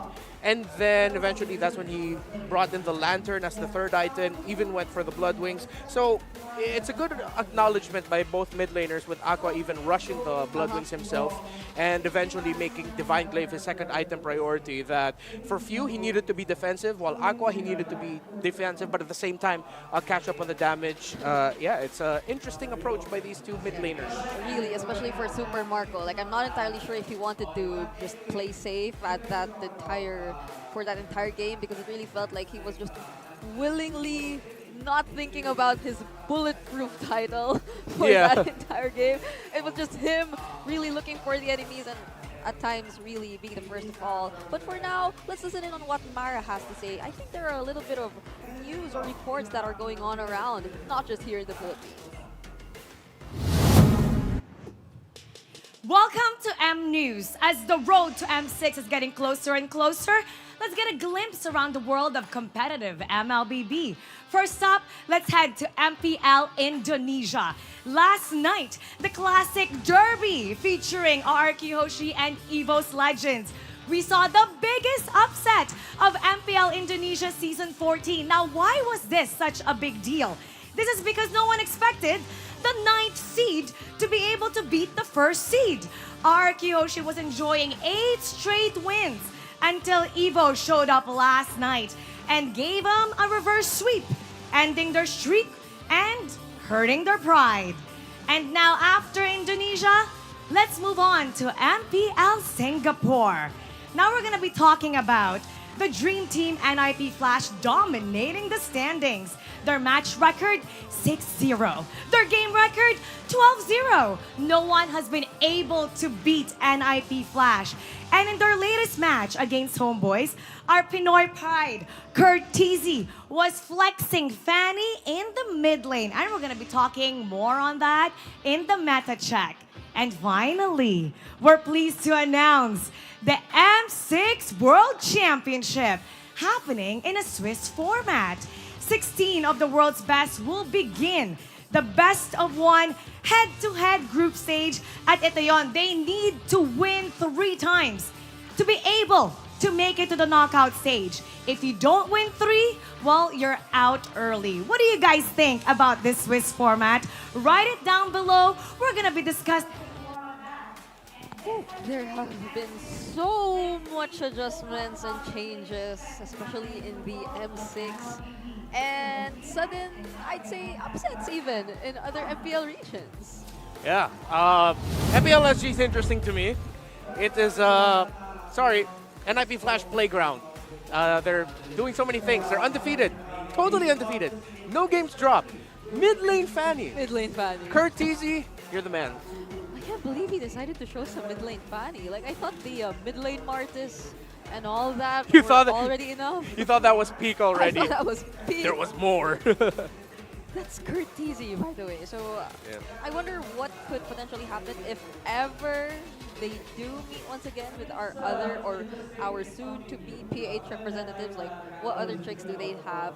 Or how will that fare up against our systematic teams here in the Philippines? But then, going back, here we are. It's still RSG Philippines against Falcons APBren, currently behind. Currently at match point for Falcons APBren, and there were some signs earlier for RSG Philippines, but in the end, it's really just Falcons APBren doing things, I think, by the book, really, what they just really needed to do with their kind of composition. But before we head into the next game, and before we find out what would really happen for this, because I think there are things that we really have to consider in terms of like standings. How will this series and its outcome will be affecting even the teams in our next series later. But let's first head on and look for our Index Salon freshest look. Index Salon beauties, where could you be here in the MPL arena? If ever you are chosen, you will be He's risen. Index Salon merchandise. Oh, whoa, whoa, whoa, whoa, whoa. He's risen. He's a real Sigma or something. Oh no, I don't have a jawline, so I can't relate. He was saying that he doesn't have one either, but he's our Index Salon beauty for today. So congratulations to you, and keep rising. Is that? Could you like make that a greeting or something? Brigida 2024. Keep rising. Okay, sure. At least he's shown. To the young boys and girls out there, and all the fine men and women of our MLBB community, follow Brigida's advice. Just keep rising. Yeah. I can stand by what I say. Yeah. Keep rising. Yeah. Keep rising. Yeah. And now that we've talked about the conditions that might just be affecting the overall playoffs, teams, or standings and conditions later on. So for those who may not be familiar just yet, if ever RSG does win this series and they do take the reverse sweep, it will be crucial for TNC to win the series later against Smart Omega if they want to save their chances of getting into the playoffs. But if it goes the other way around and Falcons APBren wins this series, then that also works if you were TNC, because you will get to immediately avoid elimination without doing anything just yet. Yeah, so fingers crossed right now are the members of the Phoenix Army. If TNC Pro team is just hoping RSG Philippines doesn't win this, that means their playoffs hopes are still alive. Crazy, considering the season that TNC Pro team has had. But for RSG Philippines now heading into this 33.33 counting unlimited numbers win rate for their side selection. I mean, they have had a incredibly difficult season. Now the blue side, they're really just respecting the Matilda here, and I would understand why. I think we're looking at Edith, Hayabusa, Fanny priorities right now. How about the...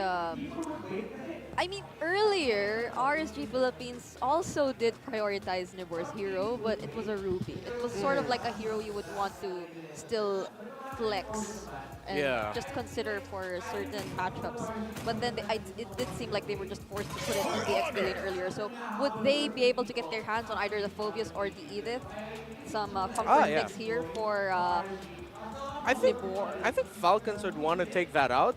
But if they're going to lean in on their ideology of, all right, let's just put in a lot of tanks, because now gold laners, marksman gold laners are actually quite difficult to pull off. Oh no, they're not. They're still not going to give it. They're still respecting Nibor's phobias. Okay. An interesting note though about Edith and Roger is, again, the lingering question for them since the start of this weekend, heading into week 7, is how much will teams prioritize them? As time goes on, more scrims are happening. Teams are starting to acknowledge that it is a bit harder to pull them off. With Thunderbelt getting nerfed, you sort of indirectly nerfed Edith, Hylos, and all that. And Hylos also did get nerfed. Roger did get nerfed as well. So you can't get that crazy snowball in the early game. So, which is why we're seeing Hayabusas getting rushed, Nolan getting rushed. I agree. So could it be possible that if ever even the Edith gets taken out, that RSG Philippines will just prioritize Irad's hero instead? Compared to earlier, I mean, the Link, the Hayabusa, and the Nolan are still available. Not unless they still want to stick with the Julian. I think Team Liquid yesterday, they even prioritized the Julian for their first pick, but that's them. But I guess it still depends on the overall idea that you really want to keep in mind going into the match. But for Falcons APBren, will they let the Edith pass? Or are they planning to ban out something else here for RSG? Oh! It's a good ban, but the RSG, I think they can consider rushing the Ling or the Nolan if they want to. However, there are still some key heroes that can be high invade to mess up either of those. So I honestly wouldn't be so remiss with Nolan, Ling, Prio. Although Ling has fallen out.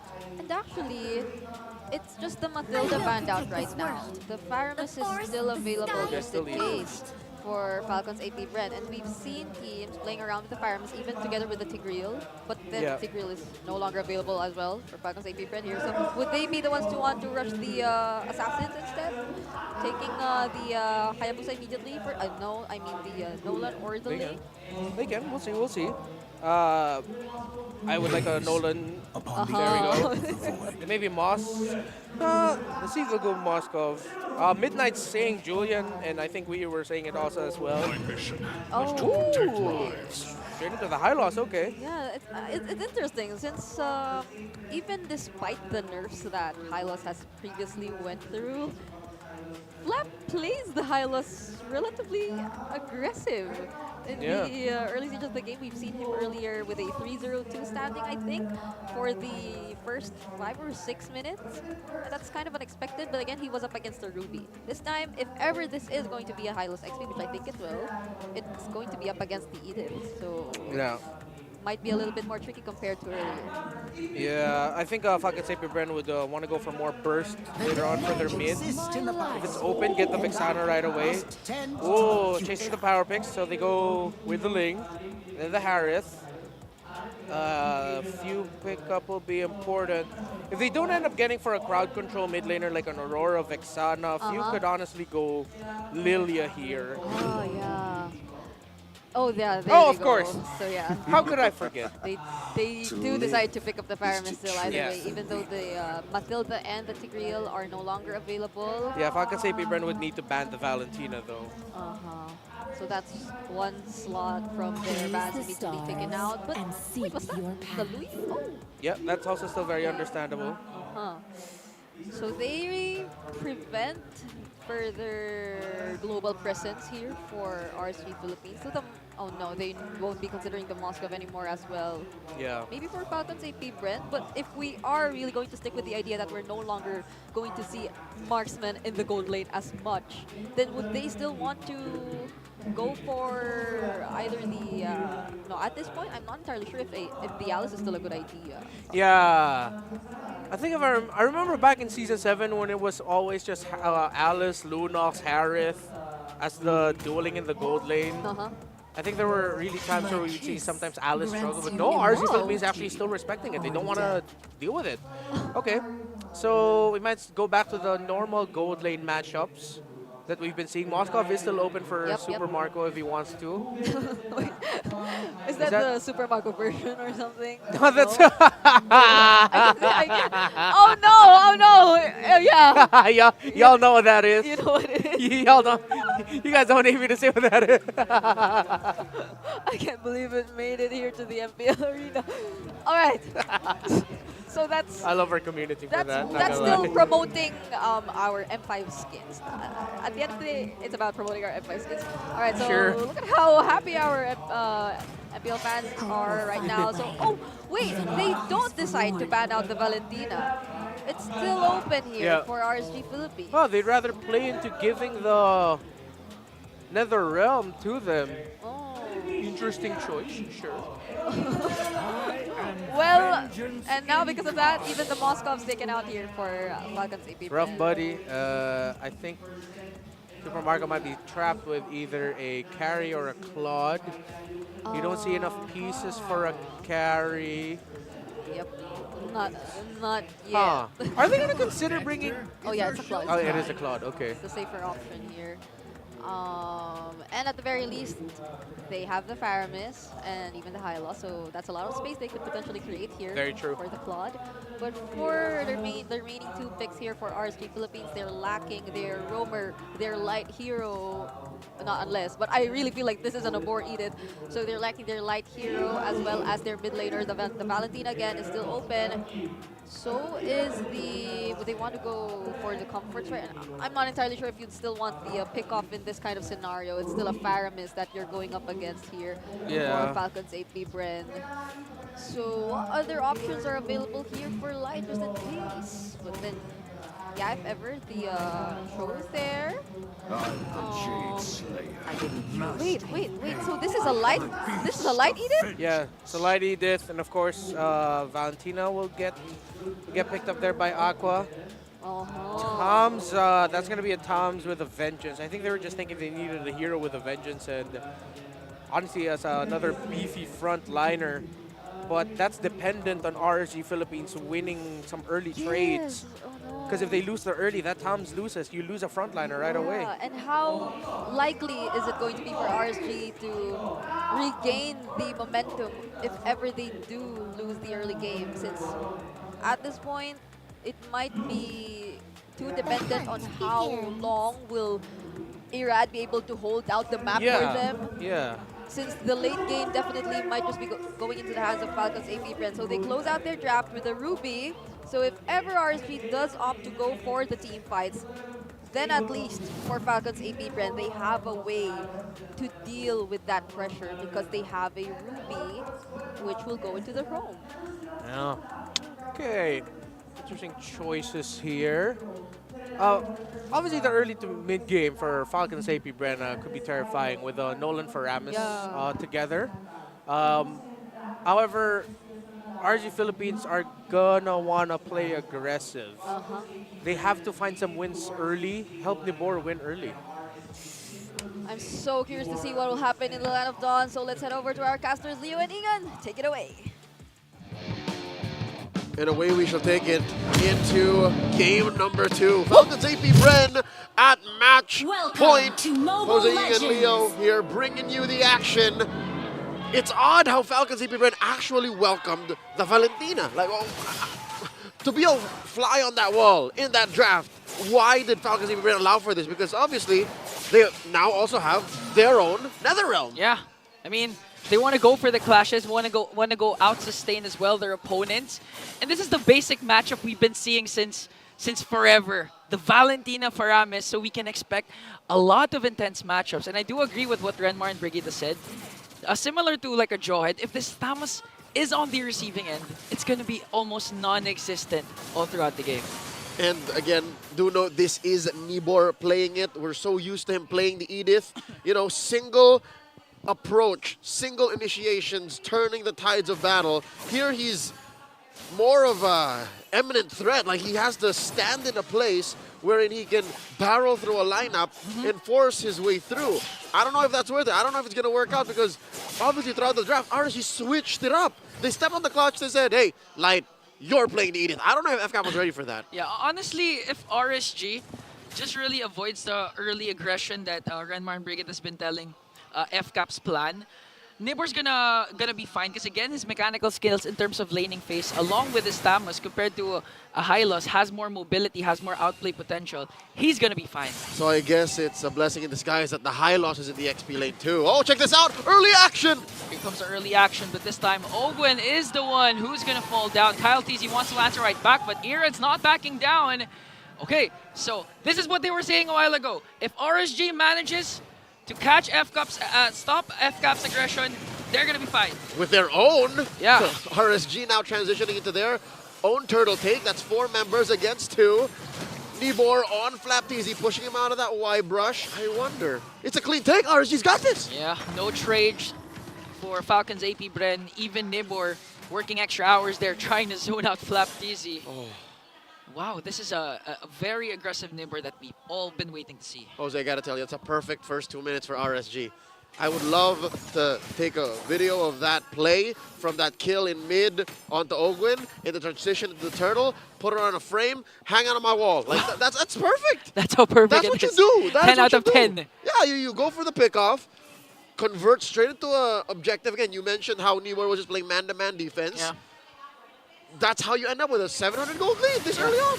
And now they want to replicate what they did a while ago. And just to add to your point, though, even Kyle TZ tried to go in with a fracture, trying to burst down Aqua. Didn't even succeed. It's that attempt by Kyle that made it really seem like FCAP was behind. Yeah. Like RSG was calling all the shots that early on. Gold lead ballooning out of control here. Now up to 1,000 and change. Let's talk about this gold lane matchup. The Harith versus the Clone. We'll do that later. Fuse in trouble. Nibor with the counter on Inferno. Very tanky. Kyle TZ has to walk away now as Nibor pops up the Vengeance. But Irad, on the other hand, goes for a few. Pop the Temples and Blades. Will he connect with the Defiant Sword? Yes, he will. Fuse gonna fall down. And RSG just extending the lead to 1.7. And here comes Ogwen with the pull. Here comes the chase from Falcons APBren, but a save from Aqua, making sure that the light remains unbothered.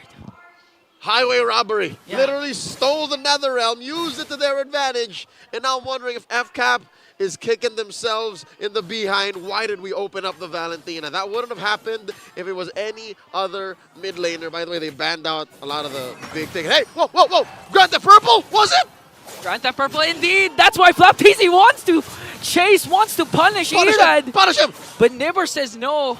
Just acting as a secondary tank for RSG. And this is what Nats has been saying. Really, really focus on, capitalize on the mistakes of Falcons APBren. And it's not even Falcons APBren making mistakes. It's RSG forcing them to make mistakes. That's right, and all the more impressive is how FCAP finds a way to finesse a turtle take. Wow, second turtle going over to FCAP. All right, save for that FCAP turtle take out of nowhere. I'm pretty sure RSG knew that they would have been punished by that false engage. I'm impressed how Nibor is using the stamps. Like, it's not even about mechanics anymore. Yeah. It's not even about laning. It's understanding the limits of his hero and using it to benefit his whole team. It's not like he's controlling Frapteasy. He's just being enough of a nuisance to say, hey, you fight me, it's gonna hurt. I actually agree. And that's contrast to what Nats has said a while ago, that when it comes to the clashes, you know, Nibor really needs to work on that. And this time, he's showing what he's capable of. Imagine all the 1v1s, the man-to-man defense he's been doing against FCAP. Jose, long and short of it is, he's denying clashes. Yeah. He's putting down members of FCAP to a low enough state that they will think twice about going 5v5. And that's almost just as important. And this is allowing RSG to be aggressive on all the other fronts. Look at top. Speaking of aggression, Kosei He's dancing. dancing on the dance floor, pops the Salmon Force to make sure they have the advantage when it comes to the turret takedowns. And all I can say is the Faramis Kyle TZ connection with the Nolan is indeed scary, as what Renmar mentioned. RSG doesn't care. They don't care. The potential is scary. Yeah. But the way RSG is playing is they're not allowing for it to affect them. Like, you know what they say? The greatest weapon is fear. Yeah. They don't even fear that. So they're just running through it. Kosei even just walked past the I'm offended play. Didn't even bother to dash out. Nope. Still hasn't popped his Purify yet. That's how confident they are now working on Ogwin. But FlapTZ wants to answer right back with a glorious pathway. Salmon Force will be casted as well, and no clash will ensue. But looking at the gold lane, just Kosei really dominating, forcing Super Marco to really have an uncomfortable state in his laning phase. That's right. Luckily for Super Marco, he's the more mobile in terms of rotational speed. So he can double lane. He can put himself in a position to better make use of the fact that he can't fight back. So best believe of all the members of Falcons APBren, Super Marco should be relatively comfortable when it comes to farming. Up at least until Irad starts hunting him down. Right now, the last turtle has spawned lower quarter. They're both shuffling for it. And so far, I'm getting the sense that FCAP don't want to let this go. Like, it's not for free. Yeah. But Light, though, has a good position. Just waiting for the perfect Earth Shatter combination. I dare ya. I dare you. Cross the threshold. FlapTZ also daring Nibor to go in. Here comes a glorious pathway, but Kyle TZ nowhere to be found. I think it's going to be RSG who's going to secure this turtle. Now the clash ensues. Again, the chase for the Raiders. Nibor goes in, jumps in as well. There's the Netherrealms casted, and look at Irad, the mechanic, going right after FlapTZ. But Ogwin answers right back along with Super Marco with the kill. Ogwin's still alive. Aqua wants to go for the chase, but Kyle TZ says no. Now here comes the Bees with a counter attack, stinging away the Raiders as they take down two. Massive trade here. FlapTZ for Light and Aqua. All throughout the commotion. Here comes the mechanic, and Kyle TZ spots him. Oh, does he have the fixed points out? No, he doesn't. And Few takes away the kill. That's veteran Wiles right there. Few ever aware of what's going on the map. Heeds Kyle TZ's call, saying, hey, we can punish Irad. And sure, Irad got away with the turret push, but he paid with his life. Now FCAP, all the more ready to convert. There's a pull! Ogwin just making sure Light doesn't manage to escape as they work on the middle lane turret. Kosei has to answer right back. Here comes Kyle TZ. 5-man rotation for Falcons APBren. And with one I'm offended play, Falcons APBren has cut down the lead to 500. The Bees are not out of the woods just yet. They're still down. They definitely have to work on the map. Top lane, there's an advantage for RSG. Bottom lane, there's an advantage for RSG. And Turtles, a majority went over to the Raiders. So with that said, Falcons APBren have yet to hit their stride. Looking at the items, my theory was correct. Super Marco still very well farmed up. Hell, maybe 100 to 100 gold up on Kusei despite struggling in the laning phase. And now wait, Ogwin, he looks to fight! The catch is not there. Tempest of Blade, he has to pop it. And now, Falcons APBren, they aren't afraid, even if RSG's just starting things. Again, this is what Brigida mentioned a while ago. Even if RSG wants to go all in, because of the Ruby, don't run Wolf King, they can turn things around. That's right. Falcons APBren, it's not like they can't fight back. It's just they have to choose their fights. And the main reason why, I don't know if you agree with me, is because Nibor is so good. Look at this, he's doing it now! Nibor catches them. But the NetherRealm from both of these teams are here. A lot of ultimates being casted. Irad wants to go for the chase onto Kyle TC. He has to back away though. Falcons APBren needs to respect the damage coming in from RSG. And with the two NetherRealms there, plus the glorious pathway and revitalize, no one died. No one. And that's what I'm saying. RSG, Nibor specifically, he's so good at... Wait. Does Kusei know? Woo! Checked in. All right. Threw a synchro fission up in that Y bush. He knows there's shenanigans afoot. All right, so what I was trying to say is, before Nibor so hastily started the fight, is he's so good at cutting right through FCAP's lineup. So he's ready to divert all the aggression on him so that the rest of RSG can collapse on. That's why, despite both mid laners pulling the trigger on the NetherRealm almost at the same time, FCAP's expired first. Wait, look at the pull from View! Light still has the Primal Wrath though, but Irad gets the Lord. Now they want to go for the punish. Falcons APBren will get Light. And that's a good, that's the zone, that's the beefy lineup of RSG. Yep.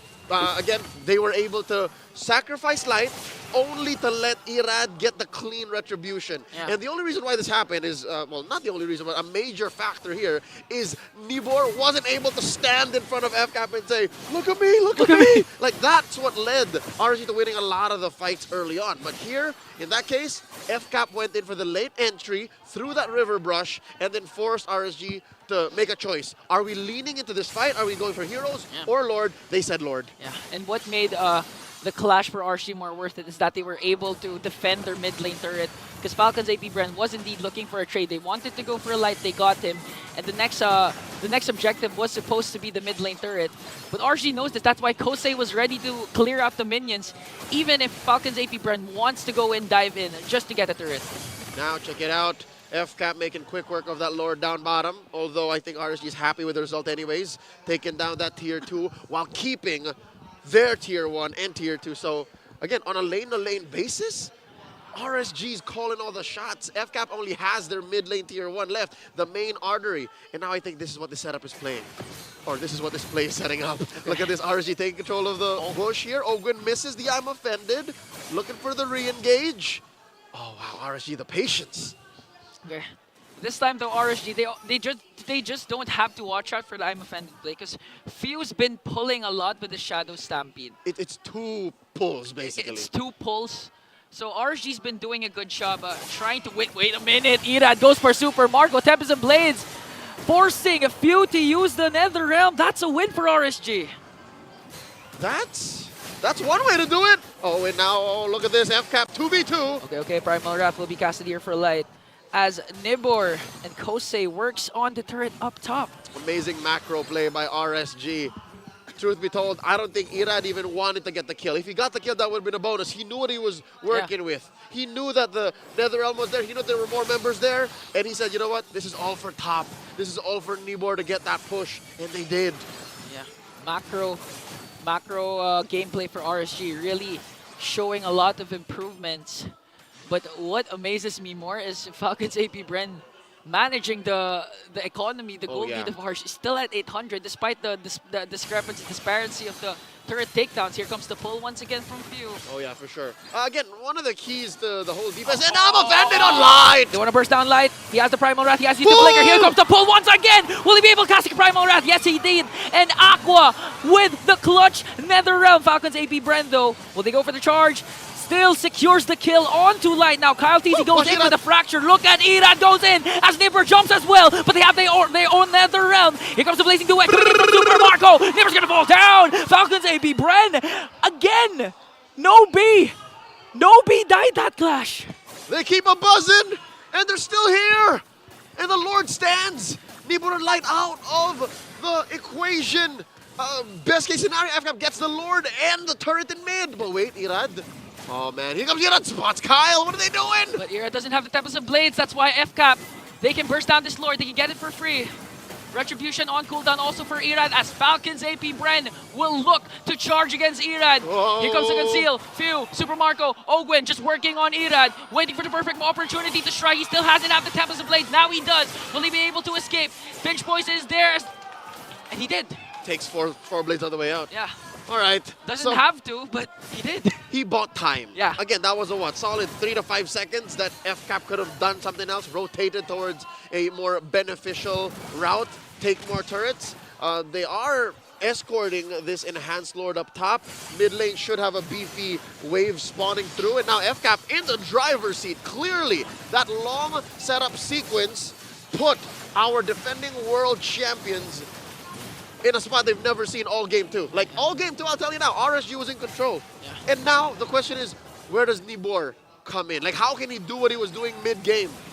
At this point, Falcons APBren isn't even minding Nibor. They know it's hard to burst him down. Just look for the damage dealers. That's Flap TC casts Glorious Pathway. You have to watch for the pull once again. Owen goes there. Aqua uses the Nether Realm first, as well as the Zaman Force. But here comes Few. They want to counter engage. Working on Aqua. Here comes the stun. Will they be able to take him down? No, indeed. But Kyle TZ up against Irad. Pop the Tempest of Blade, but Kyle TZ still there! Catches the mechanic and takes one. They folded that boy in half.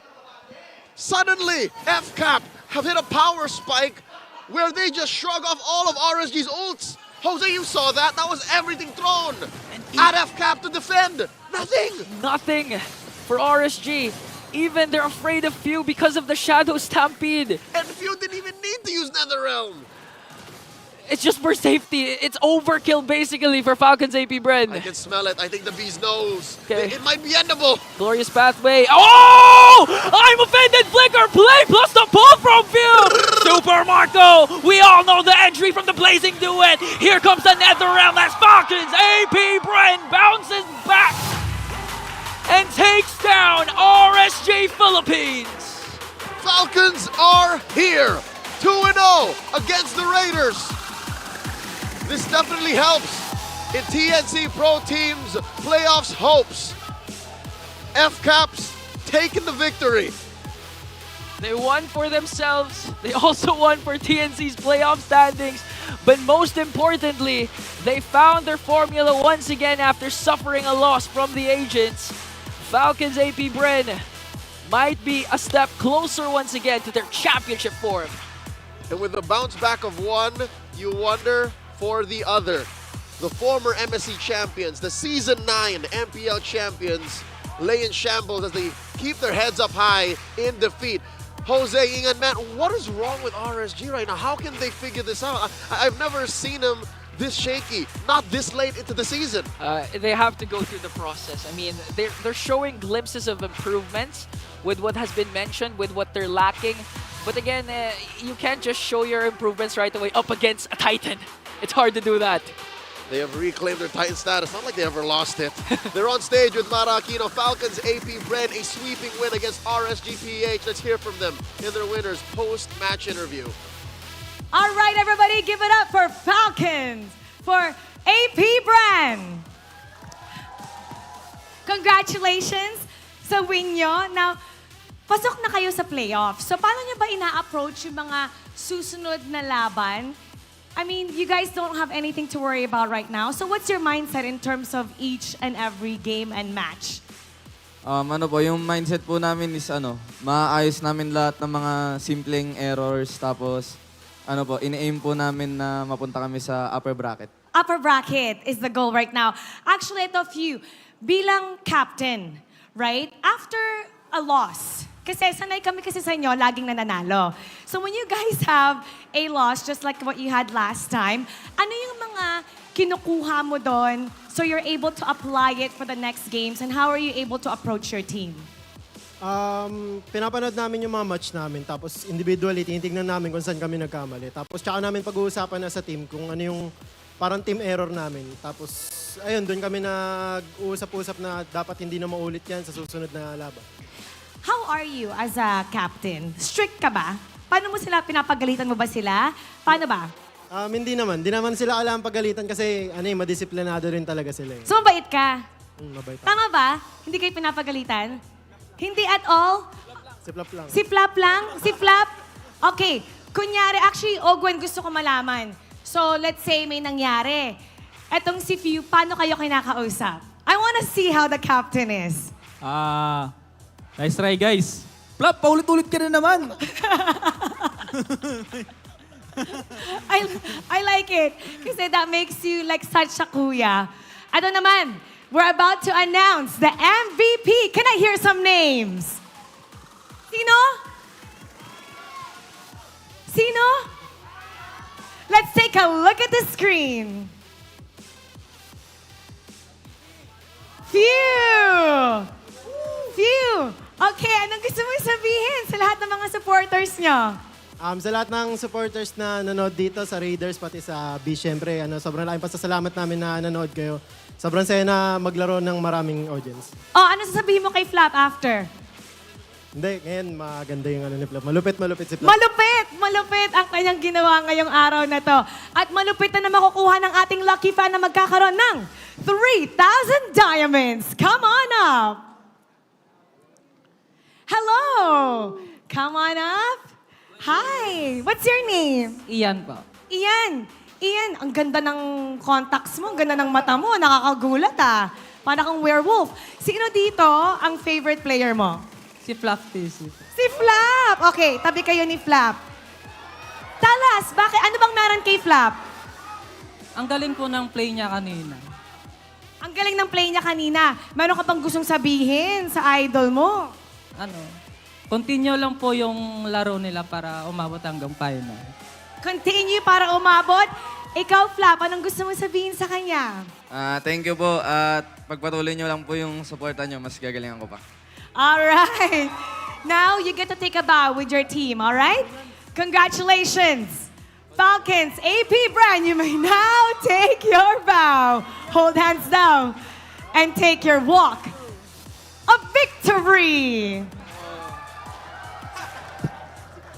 Congratulations to Falcons APBren. Parang meron tayong trend ngayon na holding hands kasama ang ating mga lucky fan.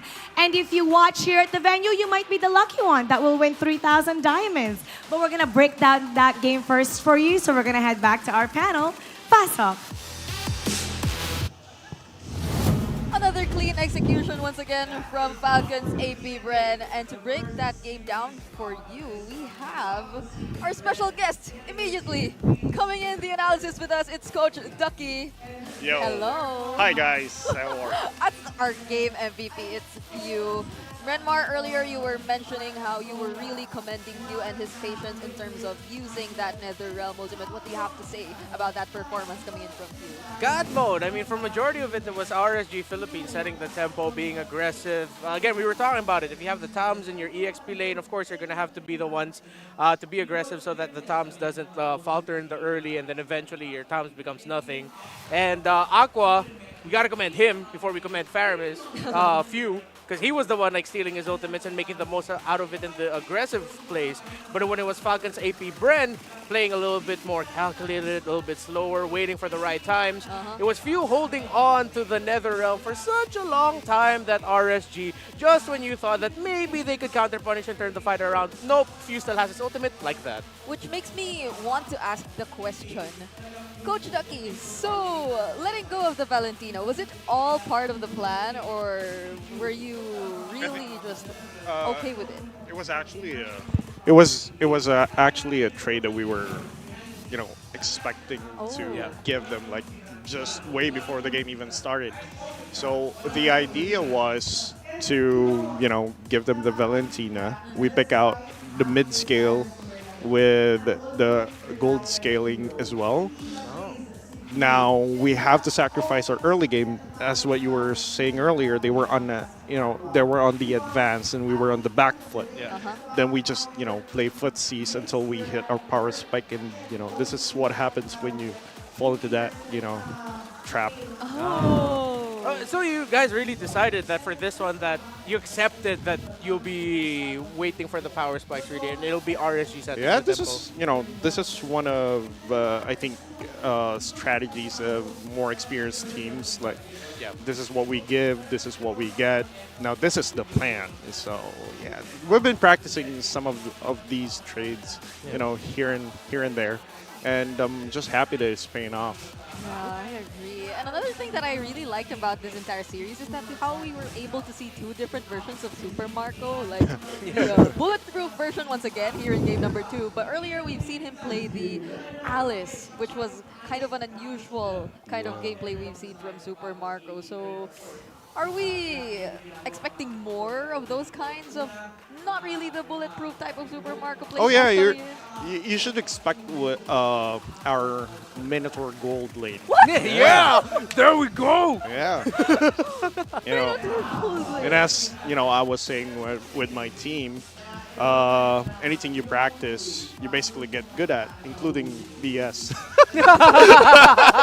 Oh my goodness! The big set. The big set. That's what you mean by BS. Yeah, that's true. But actually, I'm glad that we got to touch on that because we're actually seeing a trend globally. I'm not sure if you're aware of this, but there's some rising cheese picks in the gold lane. Oh, yeah. Seems like marksmen are now getting a little bit more put to the side. Not exactly like B-tiered, but people are considering more mages, magic damage in the gold lane. Like, what's your take on that? So there's a sudden shift in the hero choices just because it's a new patch. So Yeah. probably there's a very high chance that teams are actually still on the experimentation stage of this particular patch. Once it cools down, probably a week or two, then you'll see a more stable, heroes being picked and banned, across all regions. But at this point, my theory is that every team, including mine, is experimenting on what heroes is working or what heroes are working and what heroes are not working. And, we'll probably have a rough idea of those heroes, but, we'll see. Yeah, that's fun. I feel like we're in a more exciting version of the meta. I agree. Because the first 3 to 4 weeks were sort of... It like- kind of sucked yeah. because it was for sure red side was probably going to lose. Blue side was like a 60%, 40%. That is true. But then now it seems like, because as you mentioned, we're in the experimenting phase, red side Yeah. is a little bit more attractive now. I mean, even coming in from week number 5 or prior the patch that happened this week, we've seen some teams already starting to explore. TNC introducing to us the Pyramis Mathilda once again, and your team, Yeah. APBren, deciding to adapt it as well. Coming into like the first match you've had this week, showing us that version of the Falcons APBren as well. So I think a lot of teams are really eager to adjust and explore. I mean, Coach Ducky, I also feel like you're starting to explore a bit more. If I may ask, we noticed earlier you no longer wear your usual denim jeans. my denim, Yeah. I like how I do have like 5 pairs of those. same exact size, same exact brand, same exact, but I just feel that this is more comfy. Like I've seen this with like their generation. I was like, Oh, their generation. I But you're part of their generation. I am old. Oh no! I thought you were 22. Oh God! Thank you, man. I have a jacket for you backstage. Yeah! See, that's how you get the jacket. Bring it I up. thought you were 18. Oh my! No, that's yes. A big set, no. a big set. You set yourself up for success. Okay. That's what I mean. I hope we get to have our. I'll see. Maybe I do have to pay. I don't know anymore. But now I think Falcons APBren prepared a short video for us to commemorate once again, the M5 skin launch. So before anything else, let's watch this short video. Let's go. Go watch.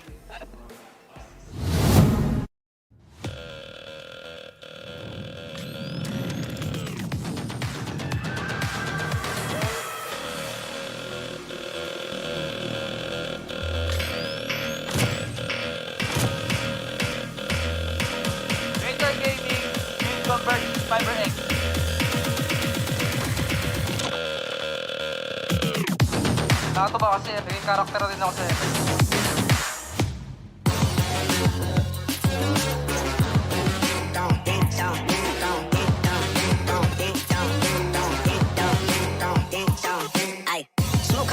I would really like to thank every one of you for coming here and sharing this moment with us. And I hope that by using our skin, you get a little bit of power up and motivation to play the game more and share our experience and our historical championship with all of you. So again, thank you very much and please enjoy the day.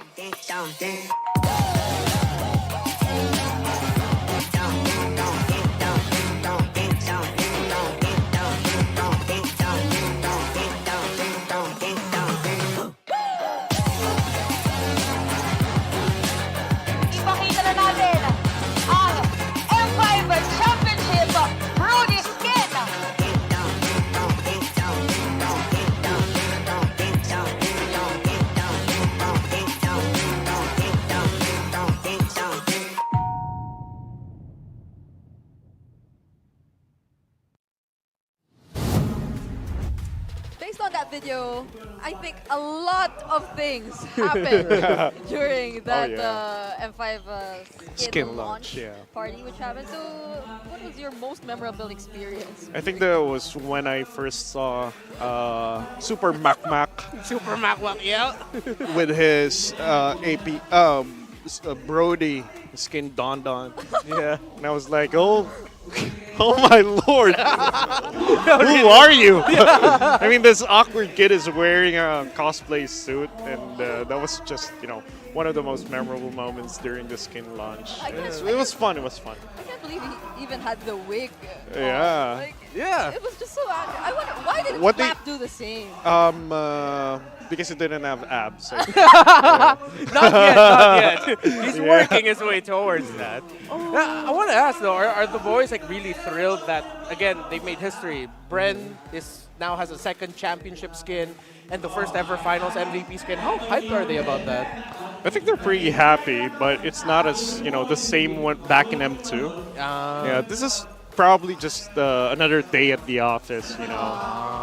But that seemed like so much fun, really. Oh, yeah. And we had so much fun as well having you here. Thank you so much, Coach Ducky, with his new cargo pants. This is Brigida together with Renmar, and we have one more match coming your way later on. But before that, we'll be throwing this to a short break, and we'll see you later. Bye. See ya, guys. Bye.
Malakas, Pilipinas, malakas Kahit anong lane, we become the monsters. Malakas, Pilipinas, malakas Face the golden sun and ribbon for the 3 stars. Look at us to the top, no ifs, no buts. Winning any game, para to sa BIN na yes. Di mo matitin ang aming boses on your level. Nasa kalye man o mobile, you know I become a legend. Open fire, we unite, we winners. Built with pressure, the diamonds are made of. Switch na lane na parang gera. HP Racing may reset up. Built agad ang buhat ni Hilda. Full load SS parang Laila. Susundan ko ang iyong bakas. Kasama patas. Tagumpay natin doon ay tayo'y malakas. Para sa Pinas. Nasa amin ang alas, hindi tuwa atras. Kinikilala sa taas kasi kami ang malakas. Para sa Pinas. Nasa amin ang alas, hindi tuwa atras. Kinikilala sa taas, ganito kami sa Pinas. Wow! Hold on. Yeah, malakas ang Pinas. Laging MVP, no surrender, no retreat. Pag nagsama-sama, just imagine what we can achieve. Laging MVP, no surrender, no retreat. giving 100 all my all, cause we just cannot be defeated. We are unstoppable, immune and invulnerable. Ready ang equipment, lahat frozen, malag crowd control. Pakita ko na jab like beast of the southeast. Takas sa watawat, proud and loud, cause every enemy we devour. Susundan ko ang iyong bakas, kasama pataas, tagumpay natin ito, dahil tayo'y malakas. Para sa Pinas, nasa amin ang alas, hindi ko aatras, kinikilala sa taas, kasi kami ang malakas. Para sa Pinas, nasa amin ang alas, hindi ko aatras, kinikilala sa taas, ganito kami sa Pinas. Wow.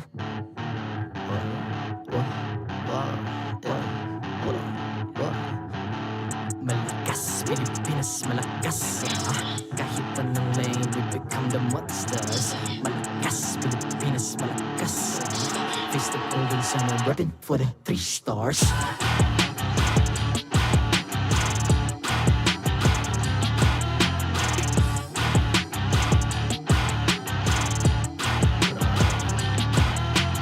Ang lakas ng Pinas, we unite, be the stars. Ang lakas ng Pinas, we unite, be the stars. Ang lakas ng Pinas, we unite, be the stars. Ang lakas ng Pinas, we the stars. Ang lakas ng Pinas, we unite, we the stars. Ang lakas ng Pinas, we unite, we the stars. Ang lakas ng Pinas, we unite, we the stars. Ang lakas ng Pinas, we the stars. The 14th season of MPL Philippines is brought to you by the following sponsors. Smart, the official telco partner of MPL Philippines Season 14. The official tournament phone of MPL Philippines, Infinix GT20 Pro. Official suppliers, EMC Asia and Index Salon. Experience the MPL PH Season 14 action live at Green Sun, Makati City. Grab your tickets now via official MPL PH website.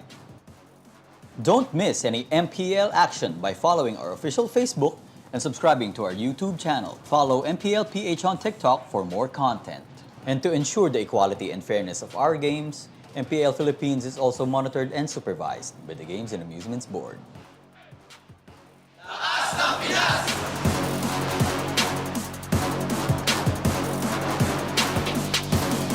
Lakas ng Pinas!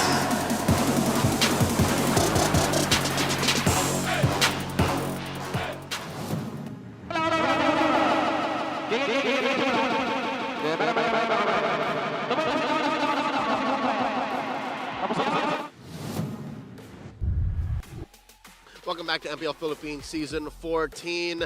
You're tuned into the final matchup of week number 6 at your service. My name is Leo. Here with Jim Buff and dancing extraordinaire, it's Jose Ingan. How are we today? You know, the only thing I remembered from the last match was the That was the closing moments of game number 2, wherein Falcons APBren took down RSG in a sweep. Yeah. And amazingly, we've seen Falcons APBren step up once again, one step closer to their championship form, the way we used to see them. And it's exciting because, again, the standings of our bracket just keeps getting closer and closer. And that's not mainly because RSG didn't really put up much of a fight. Again, damage-wise, it seemed like their game 1 was more reliable. In game 2, we unlocked a new way for Nibor to play. He was a very macro-centric Tams. But still, that wasn't enough to take down the Titan in Falcons APBren. They're sitting at 8 points. Second to Fnatic Onic PH at 10. And we see RSG close to rock bottom. Yeah. If you're gonna look at this schedule of RSG Philippines, it's a very, very tough schedule going up against the current top 4 for the standings. And for TNC Pro Team, on the other hand, they're up against Smart Omega, looking to bounce back from Smart Omega's defeat versus TLPH. That's right. That's our final matchup for the evening. By the way, the latter, Barangay Omega, are 1 match win away from locking in their playoffs spot, while TNC are still hoping, still wishing upon a star that some way, somehow, the Phoenix rises to the occasion in the last 2 weeks of the regular season. Can you imagine that? We are down to week 7 and 8 after this match. It was fast, really, really fast. 6 weeks, but still, it's exciting because of the new patch. We've been seeing a lot of new heroes in the span of 6 weeks. And just because there's just 2 weeks left doesn't mean there's any chances for y'all to miss out. We are still selling tickets to MPL Philippines, so come watch us live. MPL Philippines tickets are now 20% off thanks to our official sponsor, Smart. And you can become a Smart subscriber. Go to the official Philippine website and enter the promo code SMART MPL S14 before you purchase the match you want to see to get that the juicy 20% discount. At this point, since neither Blacks International, RSG, nor TNC are confirmed to be eliminated, with no hopes of reaching into the playoffs, every match from here on end are must-watch. Close, very crucial, can determine the outcome of the playoffs even. That's why it's so exciting. We're going to need the help of our analysts, Renmar Santa Cruz and Brigida to break down this next bout. We'll throw it over to the Infinix Game Tambayan. Thank you so much, casters. Once again, it's Brigida and Renmar welcoming you here in the Infinix Game Tambayan. And as mentioned earlier, this week, it ended rather surprisingly because we came into week number 6 with an idea that probably by the end we know all of our playoffs teams, but it's the exact opposite that's happening right now. Yeah, because of the results from everything that happened so far in week number 6, no one else secured their playoff slot.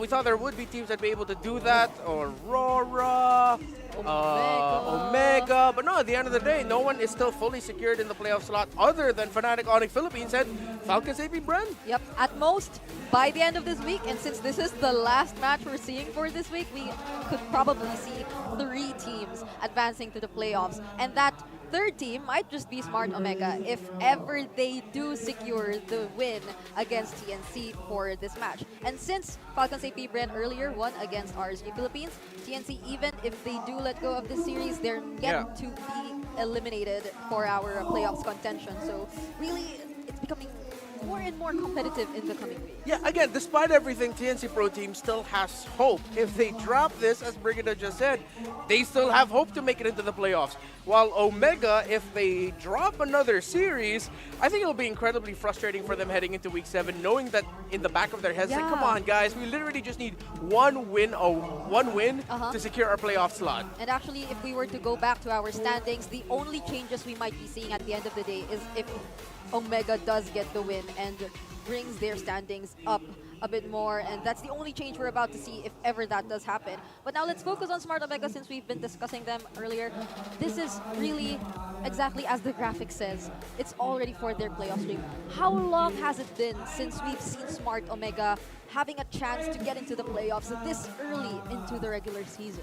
Yeah, the last time we saw that was MPL Philippines Season 10 when they secured their playoff slot by around week 5, week 6 if I'm not mistaken.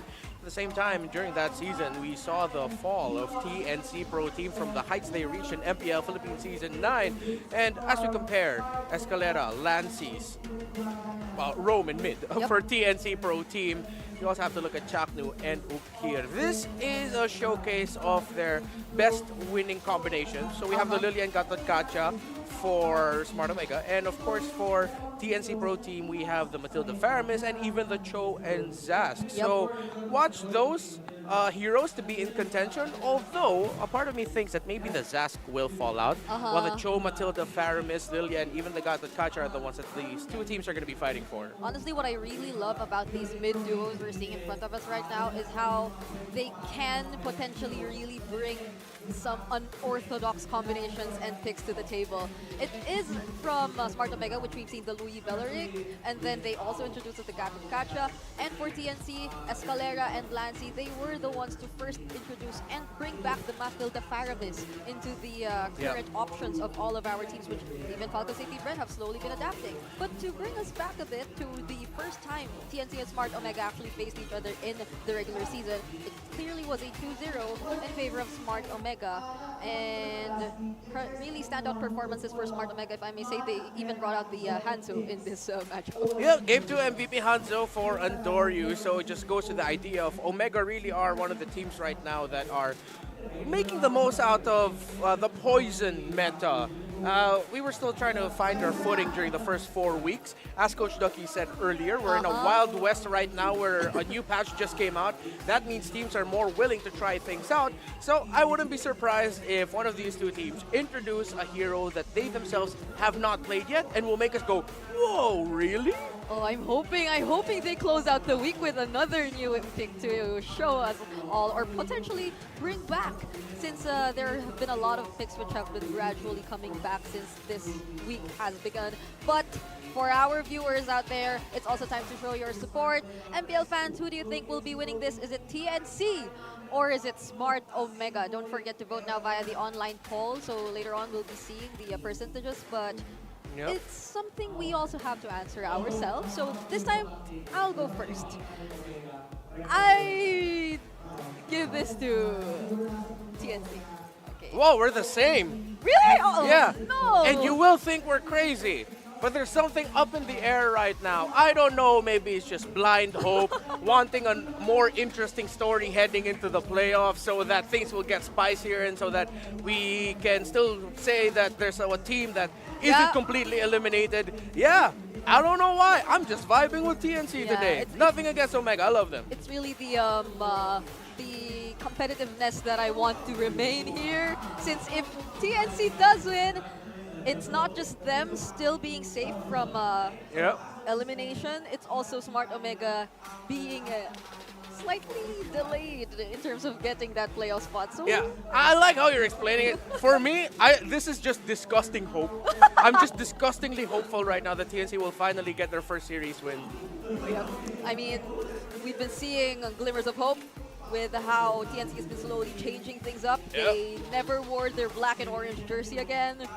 They've been sticking with the white and the orange version since they've entered the second half with a new identity or something like that, as they mentioned. But also, as you've seen earlier, specialized MPL PH team recalls are also now available. So you will now be able to represent your favorite teams in the most unique way. Log in the game and get yours now. So we're flashing some of the team recalls. This one's for Fnatic Onyx, and then this one's for Smart Omega. So honestly, for me, and I think even Redmar, we already got the Team Liquid PH recalls. Yeah. Mine for around 815 diamonds. I like how you keep flexing that you got really lucky with the draw there. I spent around 1,000 plus. On average, I think it's around 1,000 for most people. But if you want to get all, better be rich. Yeah. No, I'm kidding. There's good promos in the game. Just go for it. And if you go here to the MPL Arena, there are a lot of ways for you to win diamonds as well. But for now, we need to get to know the teams and the players who will be playing for today. This is Smart Omega versus TNC Pro.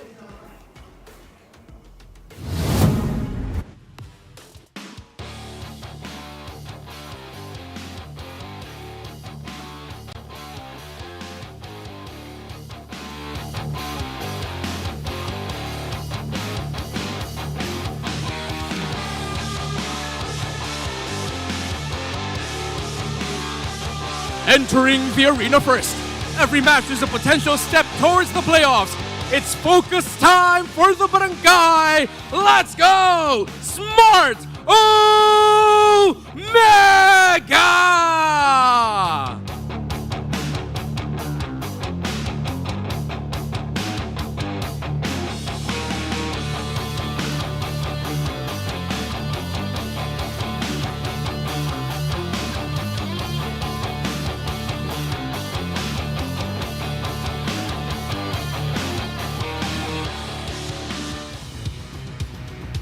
Hope still glimmers in the light of the Phoenix Spire, entering the arena, heralded by their birthday boy, Lancy. It's TNC Pro Team!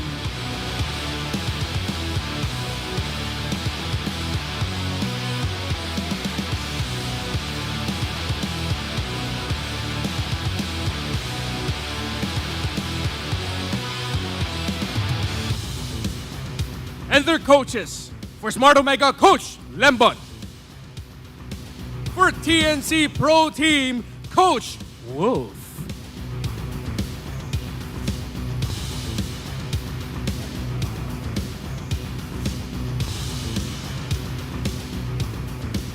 It's time for the face-off. Lancy, Ukir, step forward. Bago magumpisa ang palagan, pag sinabi ko Lancy, isigaw happy birthday! Lancy! Happy birthday! Alright, birthday boy. Paano ka babawi sa barangay Smart Omega? Ano ang palag mo? Birthday ko daw po ngayon eh. Ikaw naman, Okir, paano ka makakasiguro na hindi makakabawi si birthday boy? Ano ang palag mo? Alam kong birthday mo pero hindi ka namin pagbibigyan. Palag kang palag. Fist bump. It's the fight for glory and the fight for life begins now. Who will come out on top? It's time to find out and enter the Lanadon. Panel, pasok. What a statement from Ukir we heard right there. Oh, yeah. The rough translation is, I know it's your birthday, but we're not giving you a chance. A part of me thinks that Omega really just might focus on ganking the hell out of Lancy in the early game. Again, this meta is determined by what happens in the center of the map. Win that, you most likely win the game.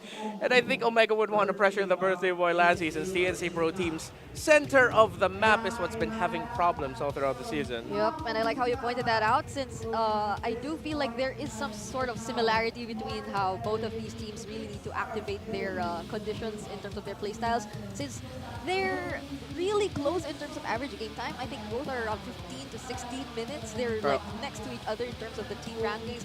And so it's somewhat very important for us to watch out for how these mid-rotations are going to happen, because if they are going to do that focus on Lancy and they're going to deny that potential early game for TNC, then how rare or how likely is it that we're going to see them bounce back or regain that momentum once again? So now, speaking of conditions, this is the Infinix keys to victory for Smart Omega. Draw out the match until the late game. I can't believe we're going back to the Omega timers. TNC dominate Omega in the early game, and for both, fight for glory, fight for your life. Yeah, this is like the simplest Infinix keys to victory we ever had. Basic math. Smart Omega has only lost once in games that went past 18 minutes. TNC Pro Team, you already know. How many seasons have we been saying it? No, the early game's good. It's just the mid to the late game. It's like that's where something happens. And I'm not gonna repeat myself anymore. So my only analysis will be TNC. Yup.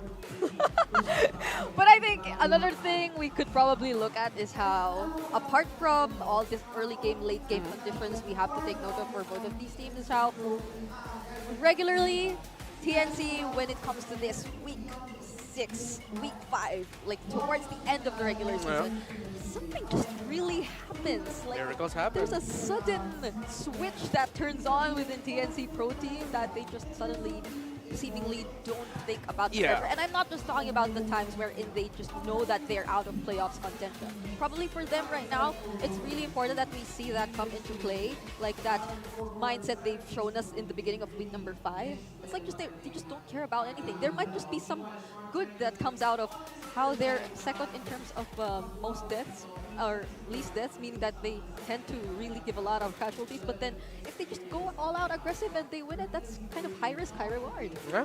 And now with Omega picking the blue side, of course, it's interesting because, as Coach Chucky said, we're in a point of the meta with a recent patch where experimentation is warranted. For TNC Pro Team, it feels like, can they even afford to experiment or show us something crazy? Because this stability is what they're looking for. How can you be stable when you're trying to experiment or when you're trying to bring out these unique picks that you know in the scrims and in the days leading up to this just didn't work out, but you know, application in terms of the in-game execution in the actual tournament day, it's different. So yeah, let's see what happens. Yep, I think they somewhat saw a chance of them being able to pull that off whenever, or especially when they did introduce the FCAP and Matilda. It wasn't a go-to mid-duo that we've seen in the first few weeks of MPL Philippines, but they were just able to make it work.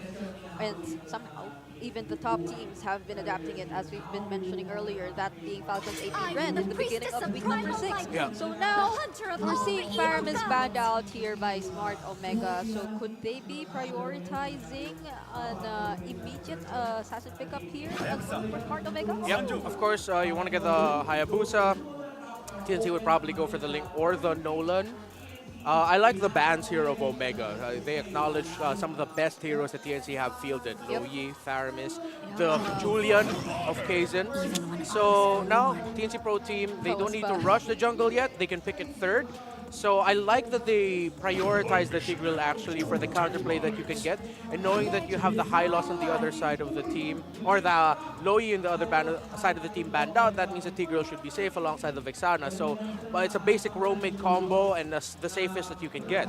While Omega are building up a lineup that can have an insane power spike, once the Hayabusa levels his ultimate to level 2, and if ever they win maybe the laning phase for the Harith in minute 6 to 7. As expected, TNC does pick the Nolan, however, so nothing too crazy with the first phase of the drafting. Yep, even the surprise or new picks which were introduced to us yesterday by Smart Omega, such as the Alice Gold Lane, might not be happening since they are really reverting back to what we've been commonly seeing for the first few weeks. Once again, happy birthday to Lancey. So that's his birthday tarpaulin that we're seeing right now being held by all the fans of TNC, the Phoenix Army. And now going back, it's quite surprising to see how they've pretty much went with really straightforward drafts here for both of these teams. Like TNC Pro Team, they've already revealed their mid trio. So that's one thing to note, especially as we've been very heavy on the idea that the mid rotations here and how that will be carried out are really huge factors as to who will be getting the upper hand in this game. How will this entire game will be carried out? Now, I'm starting to think what could be the option for Kozen, since Kozen's been one of the key players that TNC tends to really play around recently, as I've been observing in terms of their drafting. Yeah, let's see, because it's good bans. The fact that they took away the Moskov. Again, Roger, I feel like really has fallen out. They take out the Lunox also. I think they're going to end up having to pick like a Melissa or an Ixia along those lines. Yep, is the Claude something you could consider for this kind of lineup? It's going up against the Harith, but then it's adjusted. Yeah, but that'll be their late game option. Good ban also in the Valentina. So because of the Loyi Faramis ban by Omega, TNC Pro Team can't afford to ban 2 mages because now Ukir's pool has lessened. Oh yeah. I think we may be out of heroes for Ukir. We still have the Zask available. You call the Claude, bring it up, they go ahead and pick that up. Okay, for Ukir, I think the only ones remaining are the Lilia and the Zask, as you've mentioned. Jushin also. Zushin and the Aurora, perhaps? If they Aurora just got banned out. Oh no, it's gone as well. So what could be the pick? If this is a Grok, then I usually see the Lilia. Yeah, usually.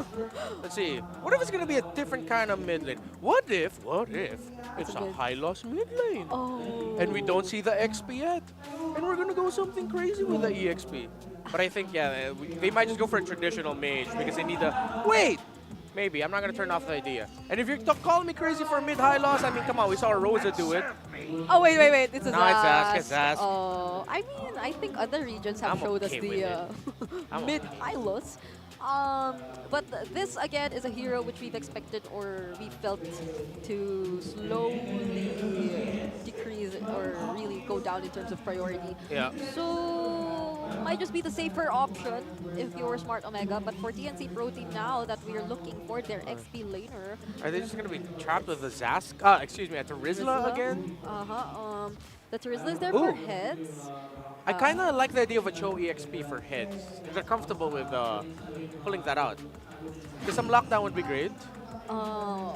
Why? Let's go. That felt good. Yeah, and again, they needed the lockdown. This does put a lot of pressure, we have to acknowledge, on the Tigreal to survive as long as possible. But TNC decided to opt for the idea of, okay, if we can't get them through the front-to-back team fight, let's just hope that we can get the Cho to pick off someone, put ourselves in a better position. And so that might mean Heads will be frontlining, might be the one calling the shots, while Escalera's waiting at the wings, and then he'll be coming in with a more counter implosion. Yeah, I think we've seen that kind of play style for Tigreal users become more and more evident as time goes by, since it kind of really is one of the biggest things or threats that you have to think about when there's a Tigreal. But for now, let's head into the action. I cannot wait to see how this goes. Leo and Ingan, it's all yours. It's all ours. Thank you so much, Brigida and Renmar Santa Cruz.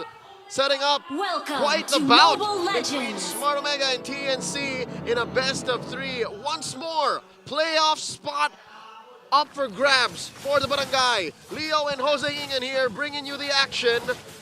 I gotta say, I don't think it's just mass copium that the panel, the analysts, and we here on desk say TNC, they drafted quite the hell out of that bout. Yeah, I mean, looking at the lineup of TNC, you know they have a lot of engage, they have a lot of catch, but I do agree with what Brigida and Renmar was saying that Heads has to be the primary roamer this time, has to be the zoner, the frontliner, to activate Escalera's counter-implosion plays. As an EXP laner. As an EXP laner. He has to cross the threshold and live in Andoryu's jungle. Again, here's a response. Okay, who got the purple buff, but Kaizen goes in.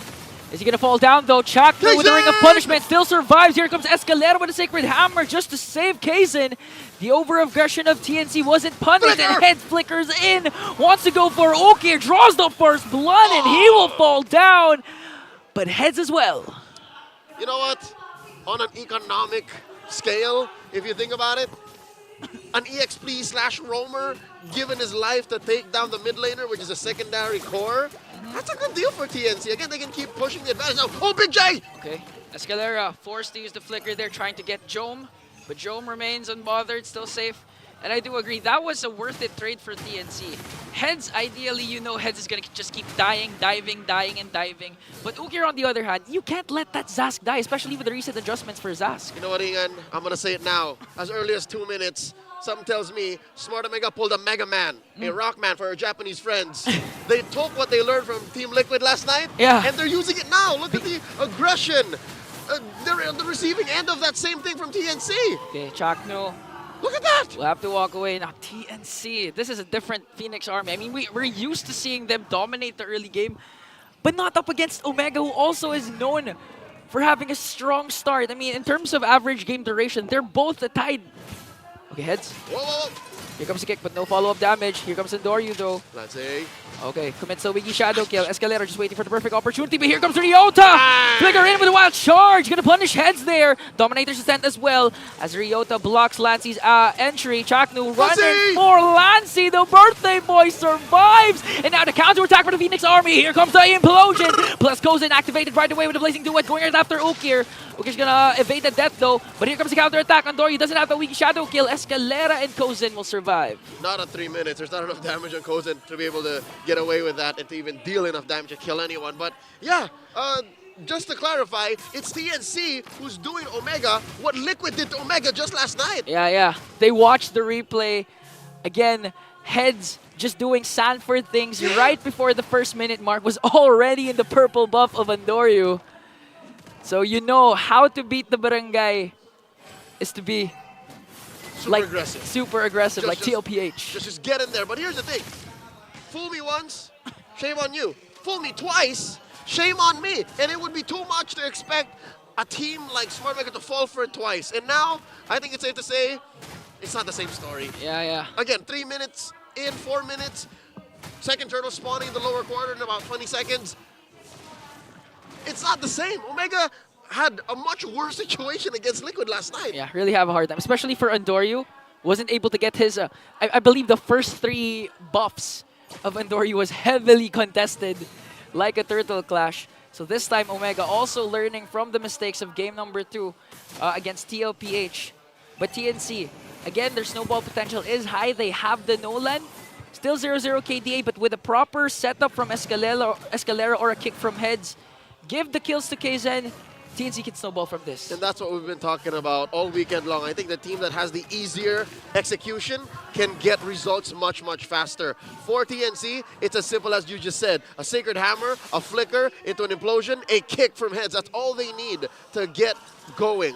Omega, though, they got to lay it down from Chaknu. Ryot's got to get a great wild charge. Perfect lineup for Ukir, and then another to finish up. So now check it out. There's a kick. There it is. On to Ryota. He has to flicker out, though. Survives the clash as TNC works on the turtle. Chakno has to use the glorious pathway. Gonna zone out Kaizen there. Heads soaking up the damage coming in from... Oh! Who's gonna fall down? It's gonna be onto Escalera. It's gonna be Andoryu still with the turtle. But a kill for Kaizen as he takes down Ryota. That ain't worth it. Omega split him up. And TNC, as aggressive as they were, you can't do that if you're not as focused. To the top lane, though. It's going to be a 2-on-1. Andoryu. Watch out, those fights. He's very elusive, very slippery. As the shinobi that he is. But you know, Omega, during that turtle fight, they had so much ground control. Apart from their dual double tank setup, the Nightmare spawns coming in from Ukir forces TNC to just... They can't hide from the brushes. That's right. That Heads and Escalera wants to accomplish. They have better combat vision. And implosion from Escalera. Not worth it. Here comes Chakno to the rescue. They counter-engage the two tanks, just making sure that their turret's not going to be taken down. But Chakno... Oh, Kozen commits a blazing duet! Chakno all of a sudden is gone! And what a quick response from TNC. You know what? If they were setting up for a push, I'll tell you it's worth it. But right now, it looks like Omega's ready to defend. Jome is coming to the rescue, and he's going to clear the waves. Wow! Look at Smart Omega. The game IQ that's spread across the map, across the board. Led by their captain, Chuck, with a Mamba. Impressive work. Again, back to TNC's aggressive start. Gamers of all sorts know. Take it from strategy games, MOBA games, card games. If you're aggressive and you can't pinpoint focus what that is, you're going to lose to the team that is better late game. Yeah. So now, I think TNC's prime has passed. They have to play a different way. They can't just keep throwing bodies at Omega. Yeah, because Omega, they are really master of trades. I do agree with what you said. Even though Chaknu died, the fact that Jome's turrets up top are still intact means that he has more space. He still has the space to outplay Kozen and eventually gain more gold compared to the Claude. That's right. And again, you're not racing against the Claude. You can't do that, not in the current patch. 1.9.20 has blessed Claude with a proactive curve. His power spike is out of this world. He's like a high school student with an IQ of a math genius. With that said, you can't outrace him. But now, real quick, this is the last hurdle spawned up already. Going to the barangay. Another. Heads. Oh, that was a good zone though coming in from Chaknu. But here comes Escalera on the back line. And a kick coming in from Heads. But there's no follow-up though. That's why he's going to be punished. Heads going to fall down. Here comes Kozen with a blazing duet onto Ukir. Still hasn't popped the Dominator's Descent. Now, TNC... They had no answer to that trade. I mean, they got a turret down bottom, but heads-up play from Chaknu. Just straight-up man-to-man defense on Kaizen, not letting him sniff even the last turtle. And just as quickly as Omega saw a window of opportunity, they split up. Yeah. They were like, all right, clearly this is our turtle. Jome, go take top lane. Andoryu, go clean up down bottom. We were pushing that initially, but now we can reclaim. And suddenly, look at this, TNC's gold lead, nada, kaput. Yeah. Even Andoryu just picked up the Sky Piercer. Actually, I think this is the first time again I saw a Sky Piercer. But this time it's gonna go on to Hayabusa. He's really confident that he knows he can go to those engages, get the kill without suffering any casualties. And that's easy right now for Andoryu because again you have two beefy frontliners in Chaknu and Ryota. And so far, even if Chaknu keeps dying with two deaths, it's all worth it. It doesn't matter. It doesn't matter. Chaknu can afford to die. If Heads kicks the big horseman, that makes Omega a very happy camper. They can keep going. And the fact that his Revitalize will just get better and better as the game goes longer, this gives TNC a big budget need. Yeah. Invest in anti-heal. Where's he going to come from? Who's going to buy the Sea Halberd? Who's going to buy the Dominance Ice? Might be Kozen though. He picked up the DHS, I think around the 6 minutes, 7 minutes in. So instead of completing the Trinity, he can go straight up Sea Halberd. Yep, so he goes Golden Staff, DHS. Corrosion Scythe, Oh, you let go of the corrosion snipe? Yeah, he picked up already the DHS. Oh, I guess he's just not going to get the Sea Halberd. Oh, well, eventually he should. Okay. Because again, it's so hard. You have a Revitalize on Chaknu. Ryota, he got away with so much just by flickering away and then coming back while charging. You can't let that happen. Look at this. Grok EXP lane stats. Played 4 times. Currently in Season 14 and has won 3 out of 4 times with a 75% win rate. Man, I'm not sure who. That's ridiculous. Who used the Grok as an XP? But one thing for sure is Ryota is rocking the Grok up to perfection almost. Look at that, just really zoning out TNC, gaining ground control. It's easy for Omega for every single neutral objective. Man, talk about picking the right tool for the right job. Look at TNC, Escalera, Heads, Lancy, to some extent Kozin. Yeah. Besides Gage. All of them have to walk. All of them can't just jump to position. So that's why the Grok is so useful, especially coming out of the EXP lane, costing very little. Now Heads living inside the pit. Slight advantage to Omega.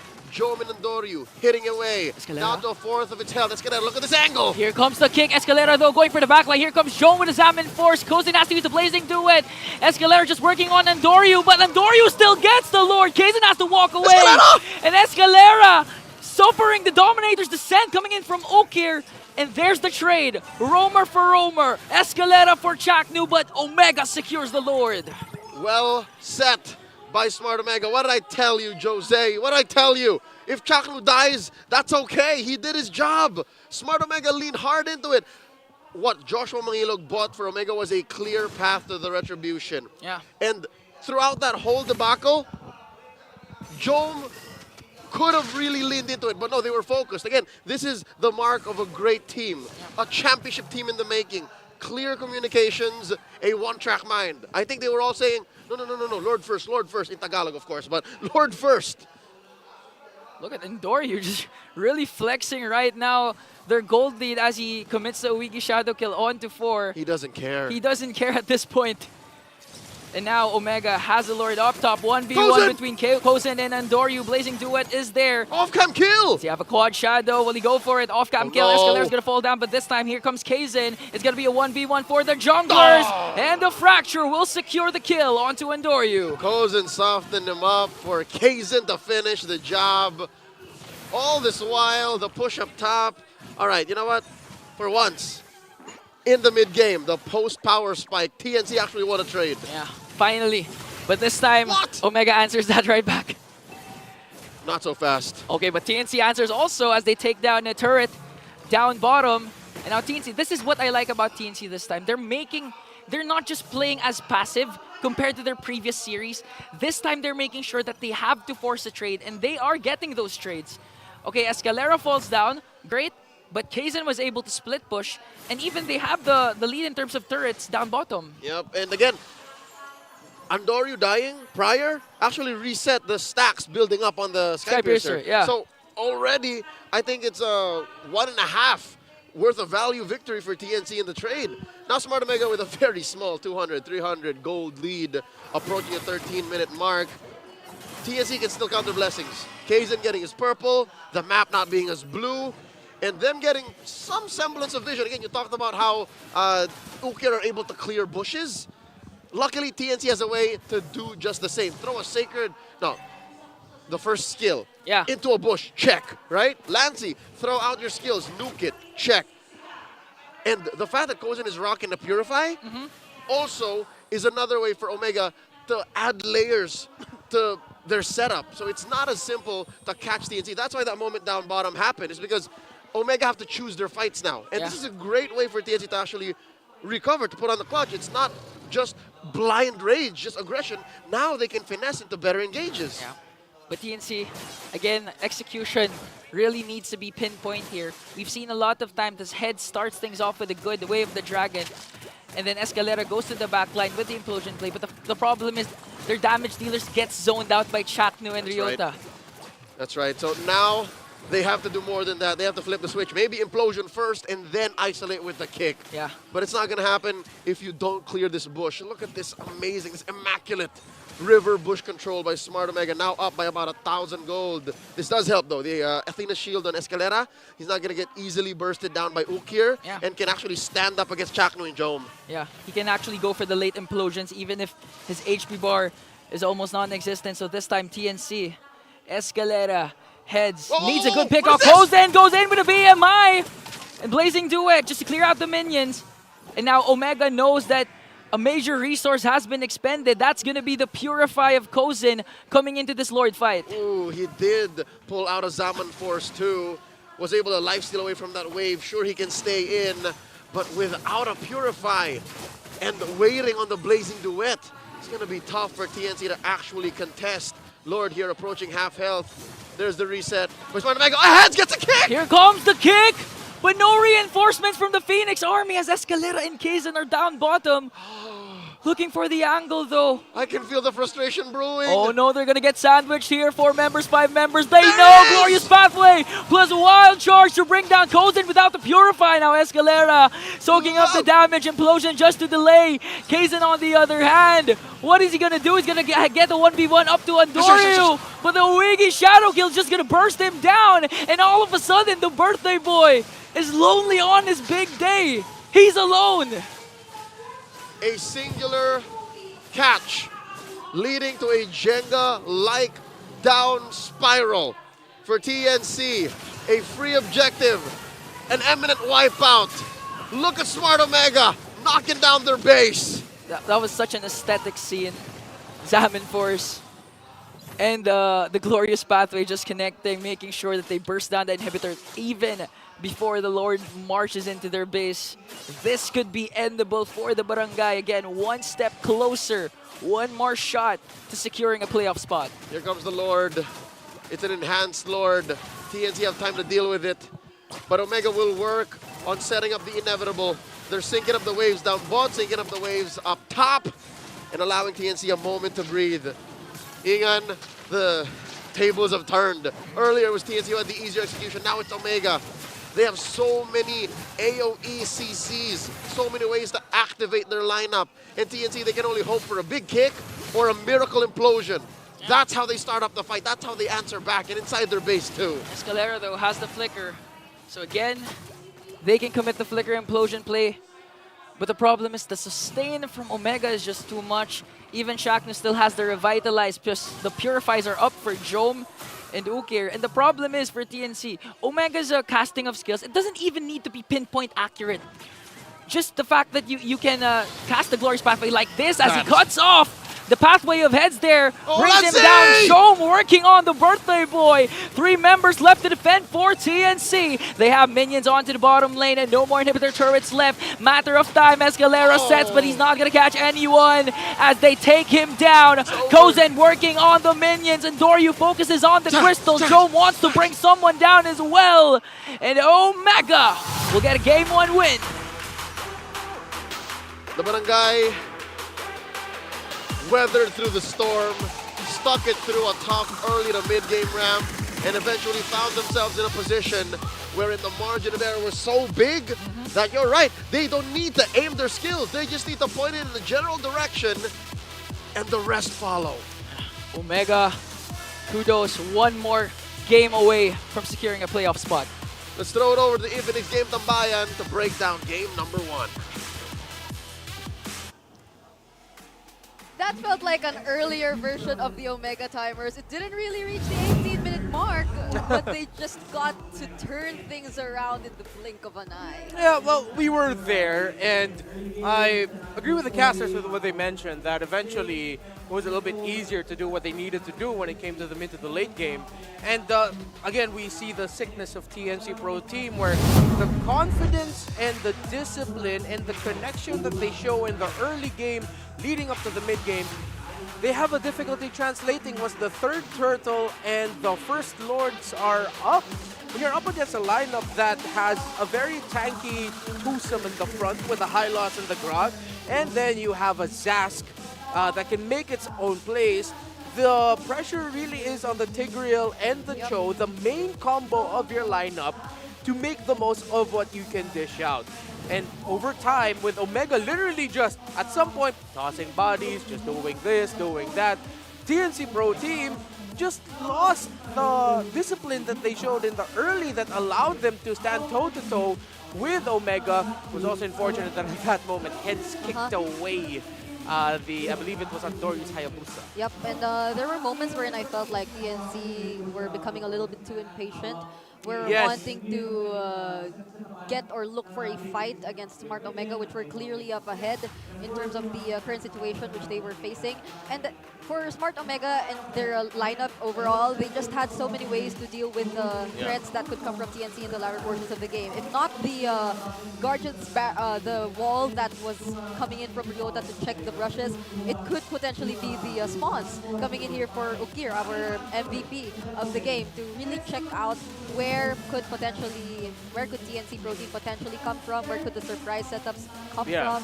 So there were really just a lot of things that eventually were answered here by Smart Omega. Even though they weren't able to immediately grasp it in the early stages, they just found their way with it. Having a Zask is having another option as a frontliner with how difficult it can be at times to take down the enhanced Nightmaric spawn, the Dominator's Descent. As you can see, Joma's actually 2-0 and 10 there, so he had the time of his life, even packing a Tenacity as his second emblem talent, so that he gets a little bit more sustainability.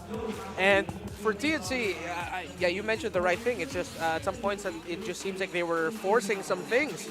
And one of the things that they have to watch out for is there was a Lord fight. I believe that was Lord 1 or Lord 2, wherein Jack New was taken down first, so Ryota took over as the main frontliner. Escalera was in the back, got a beautiful two-man implosion, but no one to follow up because the rest of TNC were trying to deal with the Harith and the Grok that was up in their face. And to think that there was actually a moment where we were already surprised with just how activated Kozen seemed like, with just picking up the corrosion site as you mentioned. So it was really an almost situation here for TNC Pro Team. It's just that they were really able to hold things out enough to maintain that advantage that was already in their hands. And it's a surprising approach from Smart Omega because it just seemed like they were just really playing it.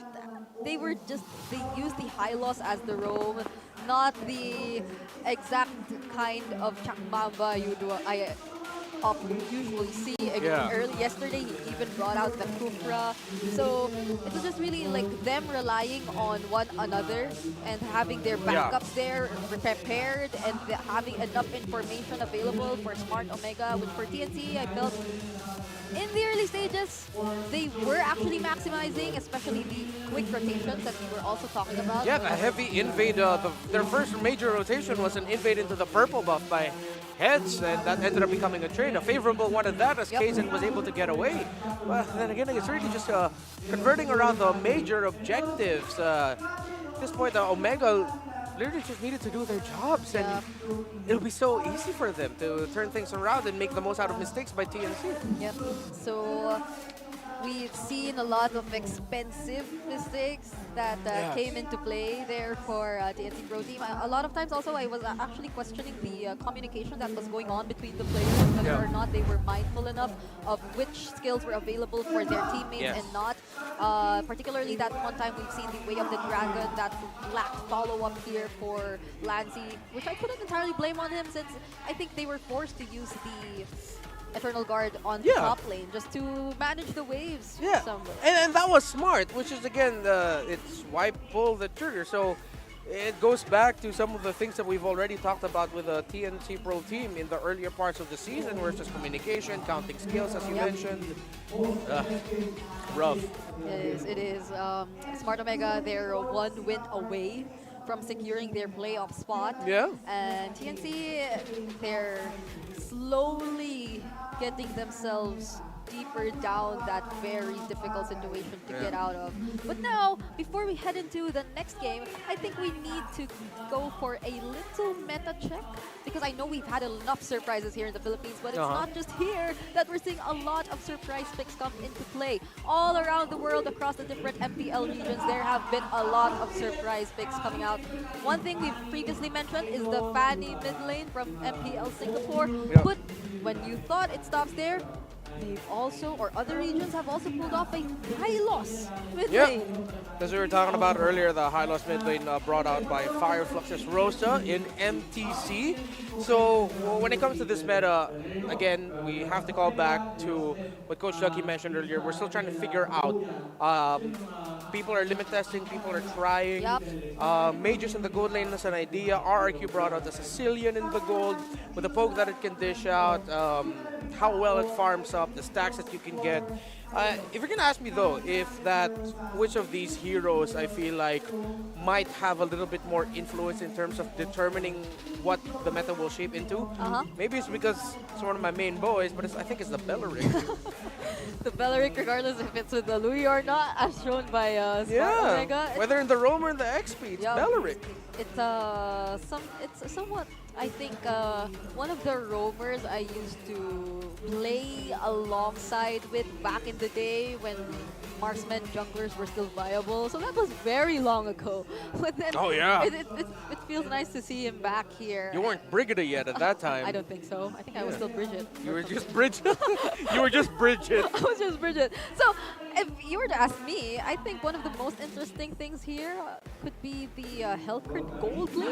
Like, it's surprising. I think I'm actually having some sort of an idea as to what it aims to do. Yeah. Just really negate and counter whichever gold laner your opponent has. But then overall, like, it's a surprising pickup. Like, it needs to be successful. Yeah. Because if not, like, that's a major lane that goes down the drain eventually, which you typically rely on when it comes to the latter portions of the game. But then it's still interesting, and it's fun to see a lot of new picks come out. So now that we're heading into game number 2, how I wish we would be seeing it, some of those unique picks come into play. But then for sure, for some reason, like these two teams, it seems like they're just really being safe in terms of their drafting as well. Yeah, I mean, you have one team that have done well throughout the season and are literally just one little step ahead into making their way into the playoffs.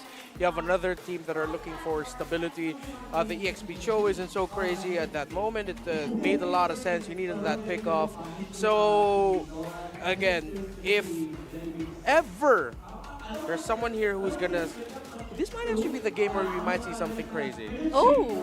Maybe. It's a big maybe. With Omega being one win away, they can afford to experiment here in game 2, and then if ever they lose it, just finish it off in game number 3. TNC Pro Team, you can be thinking, again, they still have hope to make it to the playoffs. Just like, guys, let's try it out. Maybe we can get them. Yep. How I hope that we'll be seeing some unique and interesting picks once more before we fully close out the 6th week of MPL. I think so far, is this the week where we've seen the most surprise picks? Wait. This is the week with the widest hero pool, if I'm not mistaken. Right. So most unique heroes used at around.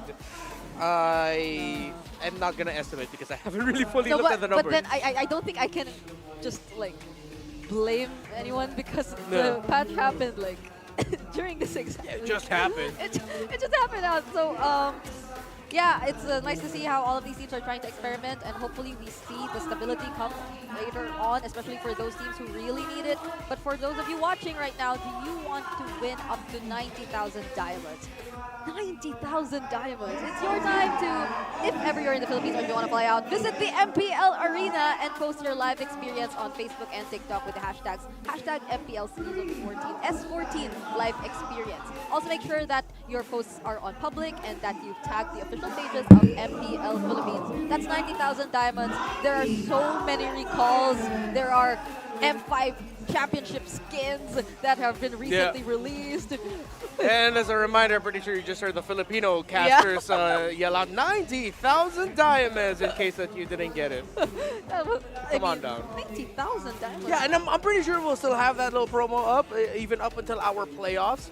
So from wherever you are, come on down here to the Philippines for our playoffs, MPL Philippines. Yep. I think you have like 2 or 3 weeks to book your ticket. Yeah, and our playoffs is very close to our airport. Nearly 25 minutes away via drive. And our playoffs? No, I'm not entirely sure. But then it is. It might just be just. You can't see the venue yet. Yeah, it's just around here, guys. I nearly reset the menu. But let's check out our smart gameplay pose for now. Hashtag the power of smart. They just have to copy the player poses that they're seeing on screen to win a redeemable in-game code. So who's getting it right? I wonder if that's left or right. Like, where exactly? That's the left arm. Okay, That's the left arm, sir. Oh, sir, please use your left arm. Wait, they get shy. Oh, wait, the facial expression. Okay, on we'll give point. it to them. We'll give it to them. On point. Okay. That guy's doing it right. That guy on the left with the glasses on. Never mind. They need a little more fiercer facing. Oh, okay. Did he get it? Did he win? Oh, he's a winner, and he gave us an additional pose, which resembled the. Why does Fred want to choke him out? Wait, come on, Homer! Don't do that to Bart.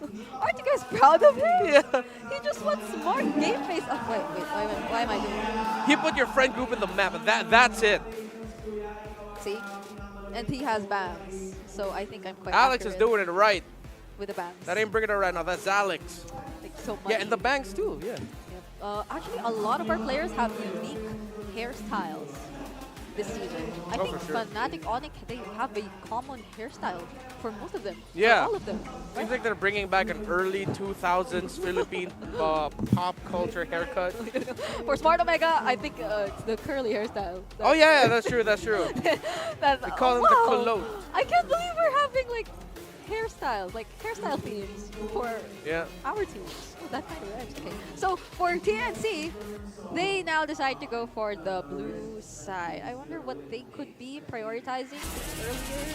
Get high if it's open. That's it. Yep, this is the Hayabusa that was prioritized here by Smart Omega. It felt hard to fight against it. Also forced out certain reactions such as opting for a Cho XP lane for TNC Pro Team here when recently I think we could agree that Heads is comfortable with the Terizla and the like. You know, TNC, go ahead, pick Hayabusa first if it's open, then Low Yi Tigreal as your second and third pick if it's available. Oh yeah. If it's not the Tig, I don't know. But just pick the Low Yi. You can even pick your gold laner, so it could be like Hayabusa, Low Yi, Harith or Moskov if either are open, or Hayabusa, Low Yi, Tigreal. It's just that, or maybe If it's open. if they do go for the Louis pickup, that really requires the communication to work. Excuse me? But then they decide to ban out the Hayabusa instead. Could they possibly be thinking of prioritizing the Nolan instead, or sticking with the Nolan? Yeah, they get Nolan first pick. Yep. Or surprise us all and pick up Julian. No, I think I would agree with the Nolan since it seemed like one of the picks that Kaizen as an adjusting jungler seemed most comfortable with. Yeah. If not the Nolan though, I'm not entirely sure if there are other heroes here that could be. The Phobius is out, the Eden is also out. So I really hope that we'll be seeing a Nolan. Yeah, I think the Filipino talents are calling it out too. Nolan might be good. I wouldn't want a fan here for Kaizen because Omega are known to be aggressive and play high invade. But I don't think they're ready right now to deal with that. Not even the link, perhaps, for Yeah. Okay. There we go. Alright. Pick up the Harith again for Jones. Oh, and then could it be an immediate Lunox here for TNC Pro Team, or Nah, not yet. not yet? Well, they're most likely going to pick the Moskov and the Low Yi, or the Claude and Low Yi if they want to. Art Omega. Are they still gonna go for the high loss, or? No, it's banned. You can go ahead and pick up the... I wonder if they're going to save the Zask for later. Oh yeah. I will choose my own path. Wait. Oh! Oh yeah, great option. Yeah. Come on, Low Yi. Pick it up. It's You a great deny. don't want to give that to Gear. Just get the Low Yi and the Moskov or the Low Yi and the Claude. Lancy, happy birthday. Do we pick the Louis immediately here? So what other options are actually available here, if ever? Do they want to go for Kozen's hero immediately? If not, no, maybe save it for later indeed, as you've mentioned. No, they have to because it'll get banned out again. So... Because Omega already has their gold laner. If not the... So you really think they wouldn't consider the Lunox in this kind of situation? I'm not going to turn off the idea. It might just show up. Nah, it's the Moscow, you said it. Yeah? All right. Come on! I know my boy so well. That's 3 in a row. Louis, Moskov, Nolan. Yeah. All called by here. Hell, just pick up the Belleric Omega. Oh! Or the Grok. Okay. Oh! Wait. Tig is still also open. I think a nice... a hero with a nice ultimate to react potentially to whichever diversion plays could happen would be nice option here for Smart Omega, but they probably would want to pick that later on. Oh. They go for the Link instead this time. So actually, the Tigreal is still open. If it's just that, I'm just not entirely sure if Chuck would want to opt for that. I think TNC would want to ban it. Oh, yeah. Because if not, Omega might just take it or ban it themselves. So at least I add a little bit of a swerve. Again, if you want to go to callbacks, pick off, fast, clear. Kaja was always like the go-to combo with the low Yi. Oh, they even took out the Lolita. Yeah.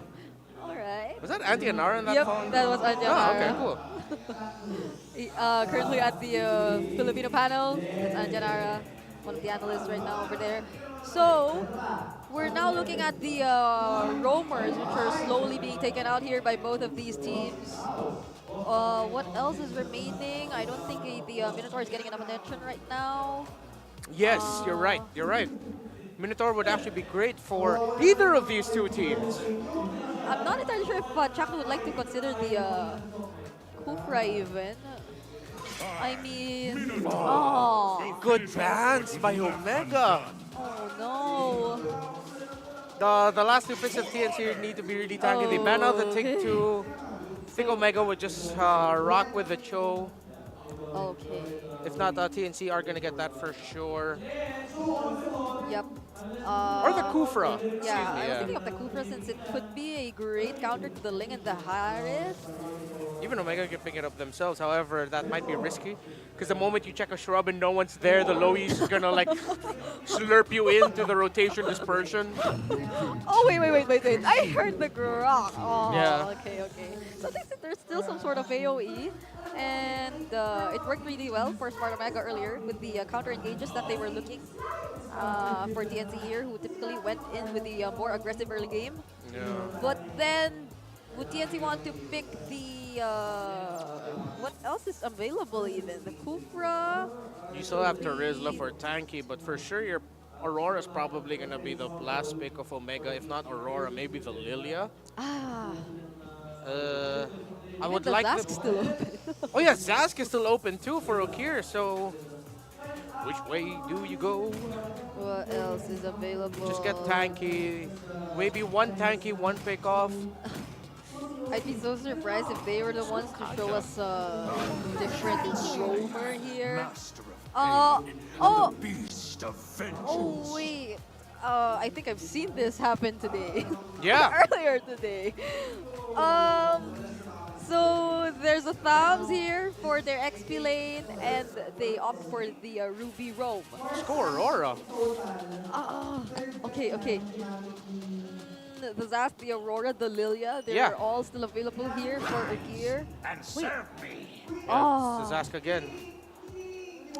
This is hard for... The difference that TNC Pro Team has now is that the RSG lineup earlier would fall off against a lineup of Omega. This one can stand toe-to-toe, but similar to earlier, TNC literally needs to control the early game. Yep. Be aggressive with the tops. After Turtle 1 or Turtle 2, they need to be invading the jungle of Omega. While the Omega lineup, again, honestly, it's easier to pull off. Similar to game number 1, this one's easier to pull off, the lineup of Omega in the early to mid, which goes against what TNC wants to do. Will they be playing the safe, or will they go all out and be aggressive against each other? That's for us to know as we head into the game. Let's head on over to our casters. I wish I could answer what'll happen, but based on the draft, it looks like Omega's going for the throat. They have eyes on playoff spot, and they're looking to end it in a sweep. They're at match point. TNC Pro Team adjusting from what happened in game 1. Ian, can I ask you? Yes. Do you think this is enough of a recovery? Do you think what they did in the draft should be able to fix the wrongs of game 1? Draft-wise, yes, I do agree. Execution-wise, they need to pull off the early game. Up in the air, up in the air. Like what they've been mentioning. But I think you're even wrong because you said Omega was going for the throat. No, man, they're going for the head. Oh, the heads! With the lineup of Omega, I do agree with Renmar. It's easier to pull off. It's a more stable lineup. But the pros of the lineup of TNC, if they control the early game, easier snowball, more aggressive playstyle, they can end this early. That's right, and it's a very low barrier of entry for heads. Like literally, just like they alluded to, Nibor's performance on this same Tams with a Vengeance, like just cut right through the lineup, go hunt for Jom, go hunt for Okir, and then leave Omega hanging. Look at that, Escalera, down bottom. How deep did Omega push him in? Look! That's the thing you want to do if you're Omega. Really give your XP lane an easy time. Activate Ryota right away again with the Arlot so he can just join clashes in with the final slash. And for TNC, if they cannot control the mid lane, the mid trio, it's going to be a hard game for Kaizen to snowball. We've been seeing a lot of Nolan games recently. Even though he doesn't die, Nolan doesn't die, he doesn't get enough kills to be activated. Well, luckily for the Phoenix Army, watching these early rotations from TNC Pro Team, it looks like they don't have to worry about what you're saying anyways. Look, they're first in the turtle. They've pushed back Chaknu, send him home, force him to go around the long way, and they are going to score the first turtle despite Jack throwing out that Guardian's barrier. And then up top, look, they had to send Ukir to try and help Ryota. Heads is still healthy. Dominating start for TNC. Again, for TNC, just continue this pace. Honestly, because Omega, the problem right now for TNC is Omega is a master of trades. We've been seeing game number 1, Chakno keeps dying, and it's okay. Because what they get from the Chakno's death is more. Oh, yeah. And if TNC continues to avoid those kinds of trades from Omega and continue getting neutral objectives, even if Kaizen doesn't get a kill, it's going to be okay because Head's going to be activated. Here comes the diversion, but Ryota had a heads-up play there. Look at the veteran wiles of Noe Ryota Makasa, the leader of the Ryota Army. He knew what was up. He knew that the rest of the map was quite mum, so there was shenanigans afoot, and could have been a devastating push. Again, 3 minutes in, yet to draw first blood. This is such a far cry from what the new patch has brought to us. Is this not the longest without a first blood we've seen all weekend? No, I think no.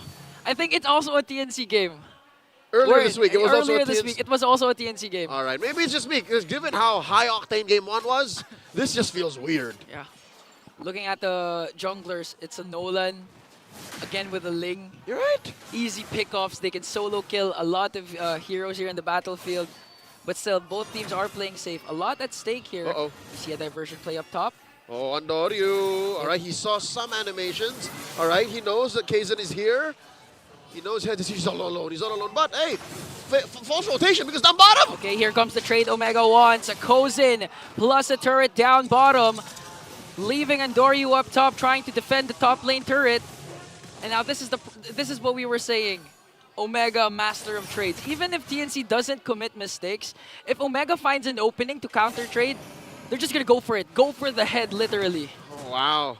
I can almost hear Metallica playing. Turtle up, lower quarter. This is TNC looking to get their second this game because it's Chakno just here. But look, they traded out turret for turtle. A turret for a turtle once again for Omega. And the good thing is, Omega looks for trades without having to sacrifice Chakno. That means Chakno can just freely roam, provide vision. And if you're Omega, you know vision is really key, especially for Okir and for Chakno to go for those pickoffs. And more especially against Lancy. Yeah. Against a diversion. Again, you would know when someone's missing, but it's also a big deal to be proactive about it, to be able to send dudes in the bushes that you can gain control of before TNC makes the rotation. Honestly, if you're going up against a Louis, rule of thumb, if you think Land of Dawn is too quiet, something's brewing. That's right. Something's up. It's literally when there's smoke, there's fire, but literally if there's nothing on the map, something is wrong. Check us out, 1v1, heads against Andoryu. Okay. You're going to lose that fight 4 out of 5 times. I'm going to commit the Cutter Inferno there. And you know, Heads is playing a much better role here, a much better game here right now with this FAMs. Most def. Plus, it doesn't add additional pressure to him because there's no literal setup expected from him. It's just soaking up the damage, Just throw your zoning body. out. Literally just throw your head out there. You're an enforcer. Yeah. You're the muscle. And now Kazan just farming up. TNC looking to open up this bottom lane.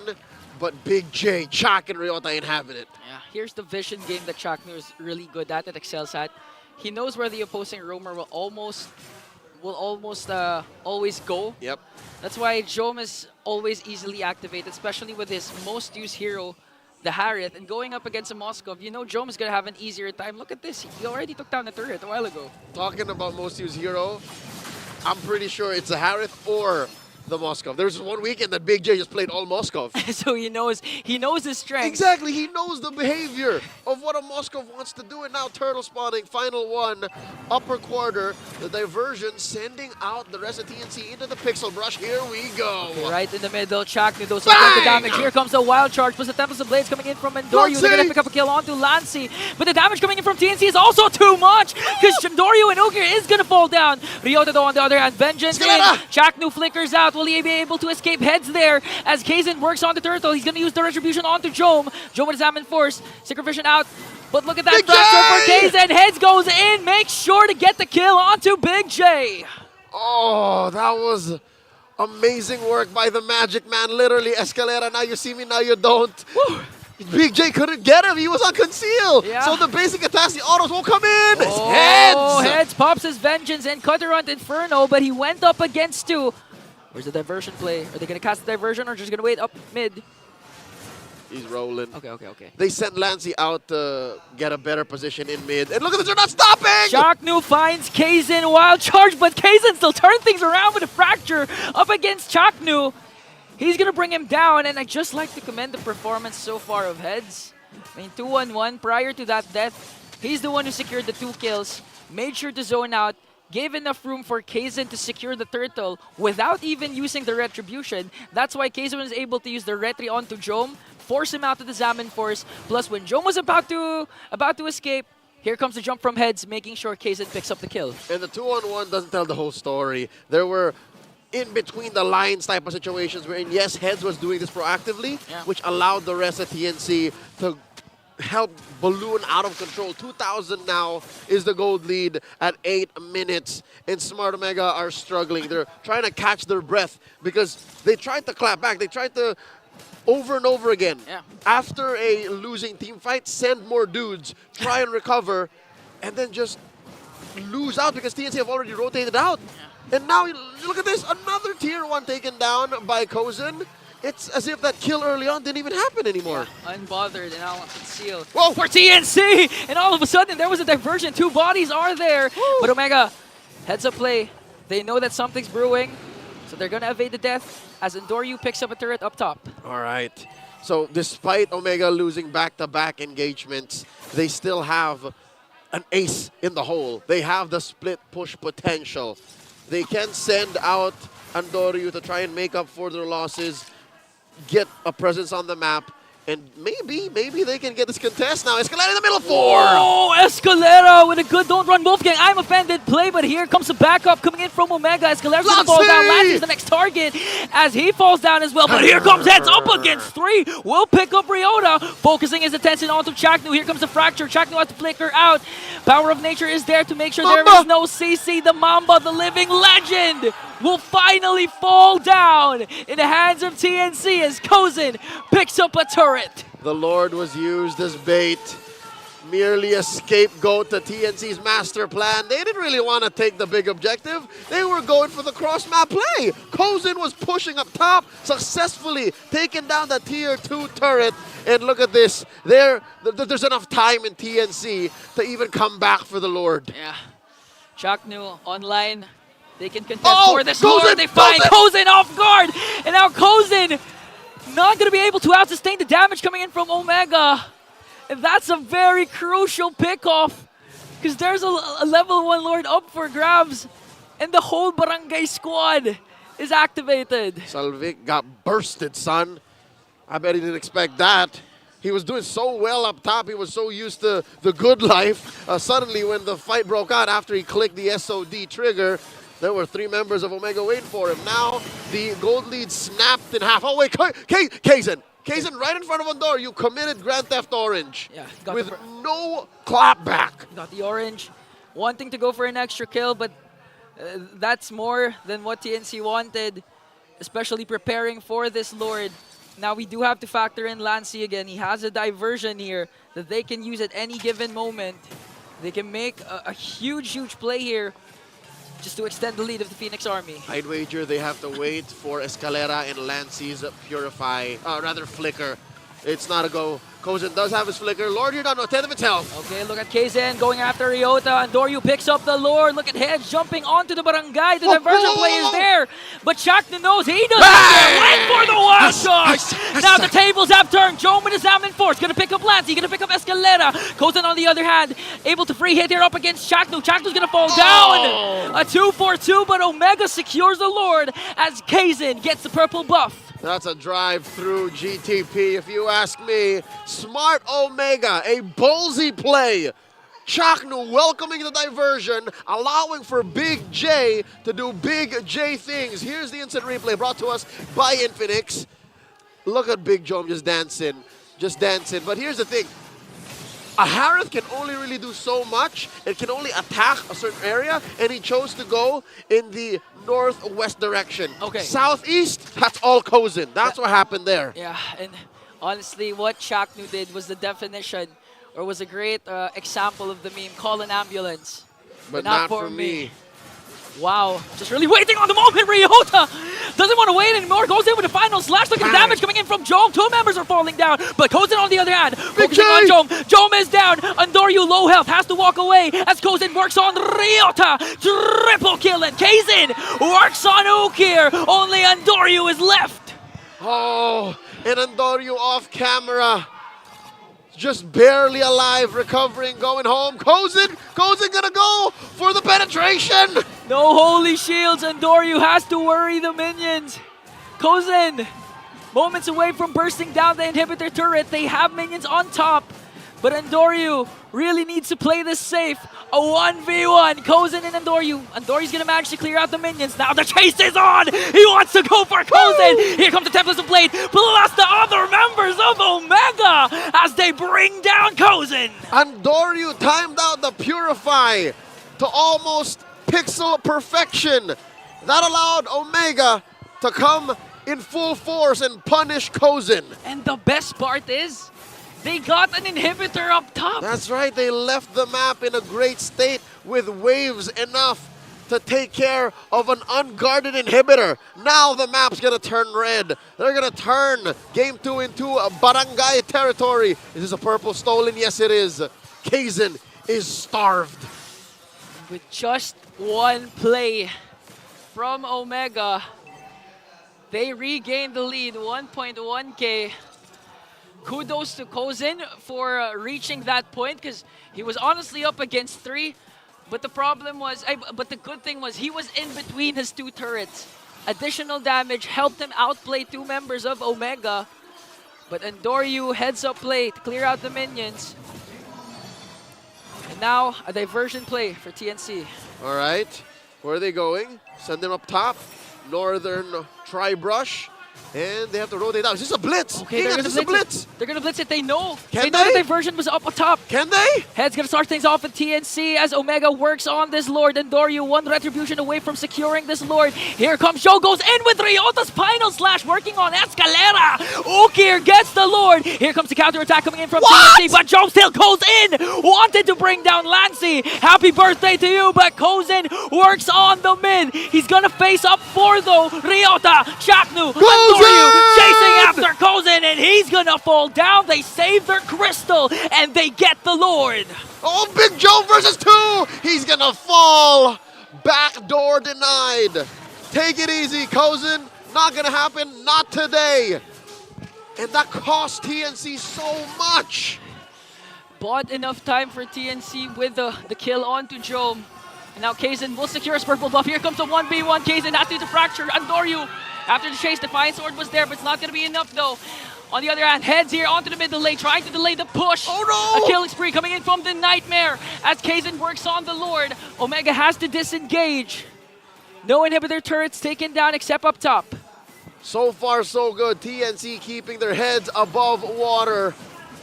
Omega's not going to end. Not like this. Not here. Not now. Barely 1,000 gold ahead. The Barangay sitting at just under 16 minutes. That could have been a ruinous entry. That cost him so much. Again, let's just recap. Starting from the attempted backdoor play. Ingan, that's why TNC didn't look so strong. They didn't look so hot in the Lord takes because maybe in the back of their heads, literally like their minds, they were saying, you know what, Salvik, Kozen, set up the backdoor. We got you. We got you. Apparently, there wasn't enough of a wave. It wasn't coming in quick enough. Yeah. And even Jome's potential backdoor play was also shut down by TNC. That too. So in that sequence, we saw two foiled backdoor plays. It's like a duel in the Wild Wild West. Yeah, and the best part was TNC was able to defend the level 2 Lord of Omega. Prior to that Lord, their inhibitor turret up top was already bursted down, so no additional turrets taken down by Omega. And we've been seeing a lot of isolated clashes, but in 50 seconds, third Lord up for grabs. We might see a 5v5 this time. You mentioned a very important point here, isolated clashes. And I think, contrary to popular belief, that's what needs to happen. You don't have to go 5v5. You have to be very, very elegant about how you engage because most of the time, especially in the highest level competition, a big 5v5 full-on fight isn't what you want to get. Yeah. You want to set up a more advantageous position. So in this case, if TNC can find an amazing diversion, which they haven't, by the way, in the past, 8-9 minutes? Yeah. It's been tough for them to catch Omega off guard ever since Omega hit their mid-game power spike. Then don't force anything. Don't go head first in. Yeah, I agree. Actually, this game is going to boil down to the macro game. And in terms of kit, TNC has more capabilities of going for the head, going for the macro. Utilize the diversion, utilize the Spear of Destruction. Split push capability is high for both of these teams, but I have to give the edge to TNC. Now Omega, they know this. That's why they want to force a 5v5 clash. Here comes Doc! No! Wow, George Blinker playing a start things off. Lancey, no more diversion. Look at Endorio going right after Kozen, but Kaizen's going to bring him down. This might be an opportunity for the Phoenix Army.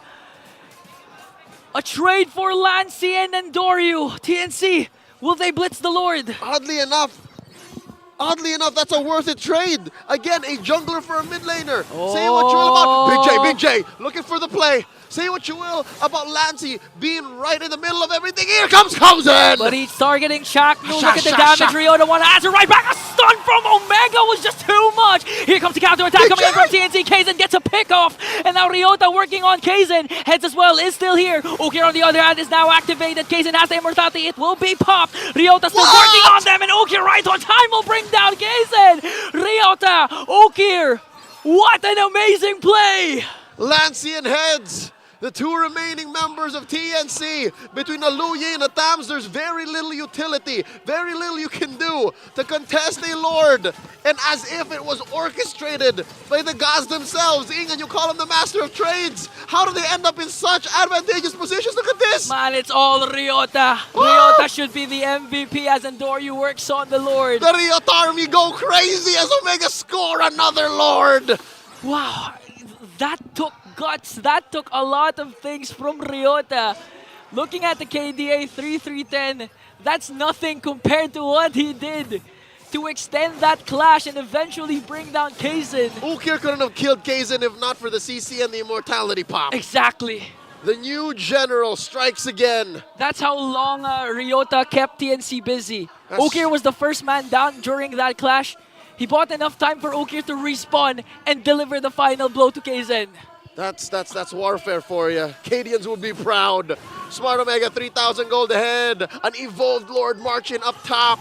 And now all 5 of them crashing through mid. Oh, full force Omega has the Lord. Ryota swipes Kaizen and Endorio on the chase. Spear of Destruction is there. Hez's immortality will be pop as they work on the crystal. Omega is now playoffs bound! With their downfall in Season 13, they trusted the process and they have proven themselves. They are the third team in Season 14 to secure the playoffs. And what a way to secure that playoff spot with an amazing game. Every single member of the barangay had their shining moment. But I have to give a lot of credit as well to this guy, Big J. Big J. Doing big things with the Harriet, his signature hero. And of course, backed up by the ever so strong Riot Army. Woo! He's a one-man army. Literally. He's the new general and in a one-man army. Amazing work. Again, some moments of excellence from TNC, but at the end of the day, it's so easily shattered. Signs of that came through in Game 1 and Game 2. Like one slip-up led to their eventual downfall. The cumulative effects of their mistakes. Taken opportunity by Omega, the masters of trade. Masters of trade. I agree. Even one thing that made sure Omega was on the driver's seat was the moment Shaknu just literally stood in front of the diversion play, was ready for it, plus the wild charge. And from then on, Omega, beautiful execution. GG well played at the TNC as they take their bow, keeping their heads up high even in defeat. And don't you worry, Phoenix Army, this is not the nail in the coffin, not the final straw for TNC. They can still make it through the playoffs. How? I don't exactly know, but right now we're going to be hearing from Smart Omega. They're on stage with Mara Aquino for their post-match interview. Jose, Ingan, Leo at your service. It's been a great night. Thank you. All right, everybody, give it up for Barangay Smart Omega. Appear muna tayo kay Jom. Appear. Lahat tayo. Oh, tagal namin hinintay kanina yan Pwede niyo bang i-share sa amin? Kasi ang tagal niyo doon kanina. Parang may usapan kayo. I saw you hugging Eto Max. Ano yung exchange niyo doon kanina? Hindi, kasi, si Eto Max kasi yung kumuha sa akin sa Smart Omega, kaya parang ang sakit lang na kami naglaglag sa kanila. May gusto ka bang sabihin kay Eto Max ngayon? Wala, alam niya naman yan na mahal ka yan But I like the sportsmanship. Natuwa kami na kahit kayo yung nanalo, you took time to talk to Eto Max. The respect is still there. Pero ito naman, kay Andorio naman tayo ngayon. Kasi gusto ko talagang i-highlight, ang lupit mo talaga this season. And how is it like for you na pagkatapos ng ilang seasons with Smart Omega, struggling na makapasok sa playoffs, ngayon, isa ka sa dahilan kung bakit playoff secured na kayo ngayong season 14? Pwede pa ulit tanong. Paulit pa ng tanong. Okay, sige. Anong pakiramdam? How is it like for you na isa ka sa main reason, you being such a great player, na pasok na kayo sa playoffs? Sobrang saya po kasi hindi lang pangarap ko yung makakamit ko kundi mga pangarap din ng mga kampi ko, mga kasama ko mag-struggle. And that's right. Alam mo, mas hanay ka nang ma-interview kasi pag magaling ang isang manlalaro, talagang ma-highlight sila dito sa stage. I'm so proud of you. And now, it's time to announce MVP of this match. Can I hear some names? Sino? Let's take a look at the screen. MVP is Riota. Riota, kamusta na ngayon? Ikaw, vocal ka ba sa koponan mo? Alam ko kasi medyo minsan nagpapatawa ka sa kanila, you make things light. Paano mo sila nang motivate, especially now, going up against different teams na nagpa-fight talaga kayo para ma-secure yung playoffs? Hindi ko sila minomotivate, sila nagmo-motivate sa akin. Sila ba? Sino yung pinaka-motivator dito? Si Chakno. Chakno! Ikaw, kapitan! Paano mo na-relieve yung pressure? Ngayon, pasok na kayo sa playoffs, pero bago mag-umpisa yung laban, coming into this match, paano mo ba sila minomotivate? Hindi, ang tunay talaga nag-motivate sa amin si Coach Ron. Coach, sige, ikaw naman. What's different with Smart Omega this time kumpara sa mga previous season? Why are you so strong now? Kumbaga si Coach Lem talaga nag-step up ngayong season Pasa-pasa tayo ng pasa. Coach, what's the secret now? Ano po yung drop namin talaga? Si Snap kasi nagda-drop sa amin. Coach Nap, what's the key? Hindi ko din alam eh. Hindi rin natin alam, pero alam mo, napansin ko, being an outside spectator, ang napansin ko dito kasi, mas tight na ang inyong koponan at nakita ko to nung magkakasama tayo sa Malaysia. Iba talaga ang samahan nyo. And I think that contributed to the success sa ating Season 14. And now, may isa lang tayong lucky fan na makakatanggap ng 3,000 diamonds. Come on up! Hello! Hi, what's your name? JB po. JV! JV, sino dito ang favorite player mo? Pagkakataon mo na to? Chakno po, Chakno. Chaknu! Okay, tabi ka kay Chaknu. Bakit si Chaknu? Ang lakas magling nung sa TikTok. Sa TikTok? Paano ba yun sa TikTok? Anong ginawa niya doon? Sumobra lang po yung pulbo. Sana kontian lang eh. Para panalo lalo. Paano ba yun? Kasi hindi ko napanood. I-reenact nga natin. Anong nangyari doon? Sa TikTok, ano sinasabi niya? Lumakas ako mag-link nun dahil kay H2O eh. Tinuturuan niya ako eh. Nasa gilid ko siya. Anong gusto mong sabihin sa kanya? Magkaharap na kayo. Sana yung tank ko ganun din. Manood sa'yo lagi. Roy, Joseph, manood na kayo. Kawawa ako. Yun lang. Alright, congratulations. Bigyan ng diamonds. Now you get to take a bow with Chaknu, alright? Smart Omega, you may now take your bow and take your walk of victory. Go ahead. You can walk down with them. Lucky fan, you get to take front and center. Congrats, Coach. Smart Omega, after ilang seasons, secured na sa ating playoffs. We're gonna break that game down for you, so we're gonna go back to our panel. Pasok. And there you have it. Yeah. 3 teams heading into the playoffs right after the end of week number 6. But let's break down that previous game before we discuss anything further. The game MVP has to be Ryota. I think one of the most crucial final slashes we've seen was that one where he got 2 and the immediate burst down onto Kozen before the end of the game. Yeah, it was Chaknu spotted in mid, looked good for TNC to take. Kozen used Spear of Distraction to get Chaknu brought down low, but then from out of nowhere, Ryota with a final slash and 2 other members of Omega waiting in the shrub. I counted at least 4 crucial final slashes that were decisive in stopping certain TNC movements and getting an unfavorable trade for TNC Pro Team. Ryota was the one who stopped the dreams of TNC Pro Team into forcing this game number 3. Yep, and I feel like disrupting the positioning here for TNC Pro Team, given the nature of their composition, really means a lot. Because you don't have that much mobility if you're on the Luyi. You rarely have ways to get out once you engage and commit as the Thumb. Definitely. And you kind of get limited ways, especially when you choose to target down and pinpoint heroes as opposed to Moskov and the Nolan here. So there were very crucial how would you say, displacement plays which came into play here for Ryota, and all the other members of Smart Omega, they were just so accurate in terms of providing the necessary follow-up. Yeah, the difficult thing here for TNC Pro Team is you could see they were a little bit better, although sloppy at times in terms of taking the trade, yes. But then when you go look at the side of Omega, it seems like from the very beginning they were playing at this in a defensive mindset.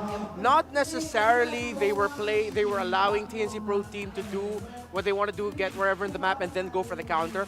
But in terms of the rotations, we talked about TNC wanting to be aggressive. They shut down any side lane split pushes by TNC Pro Team, and they were the ones to break towers first. Every time TNC Pro Team would get a small win, Omega made sure that they'd get something back.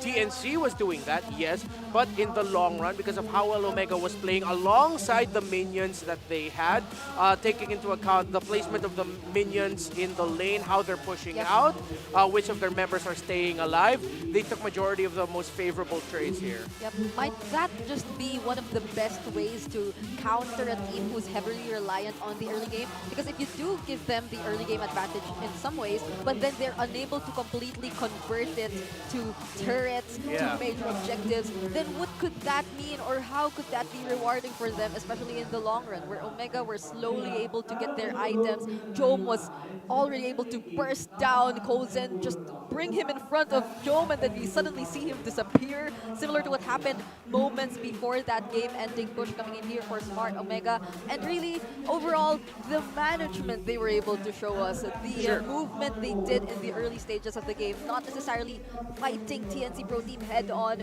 but knowing how to immediately respond to whichever advantages they could nearly get. But then, one thing is for sure, and that Smart Omega already secures the 3rd playoff spot. But this in no way means that TNC is officially out of playoffs contention. Yeah, the Nightmare helps Omega achieve their dream of making it to the playoffs. If you're still wondering who the Nightmare is, that's Antoryu. Because the man is a killer.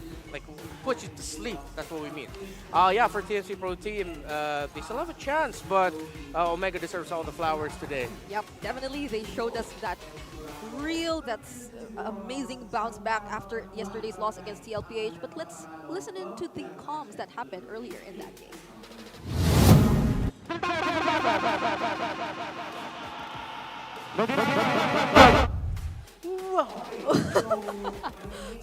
An otherworldly experience.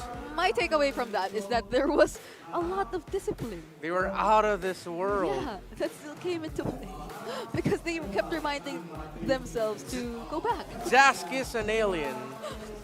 And that is why we heard otherworldly comms. Yes. And honestly, otherworldly, maybe it's a little bit too much praising Omega if we call their comms otherworldly, but I still stand by one of the things I posted about earlier in the season, wherein Omega are one of the best team fighting teams in the league I today. agree. They're not invincible by all means, but really when you see them at their peak, you can tell they're thinking steps ahead. They're making sure they're trading in different parts of the map. Their target lockdown is really good. They're counting abilities. They're counting their own battle spells alongside their enemies. They're very smart about how they approach team fights.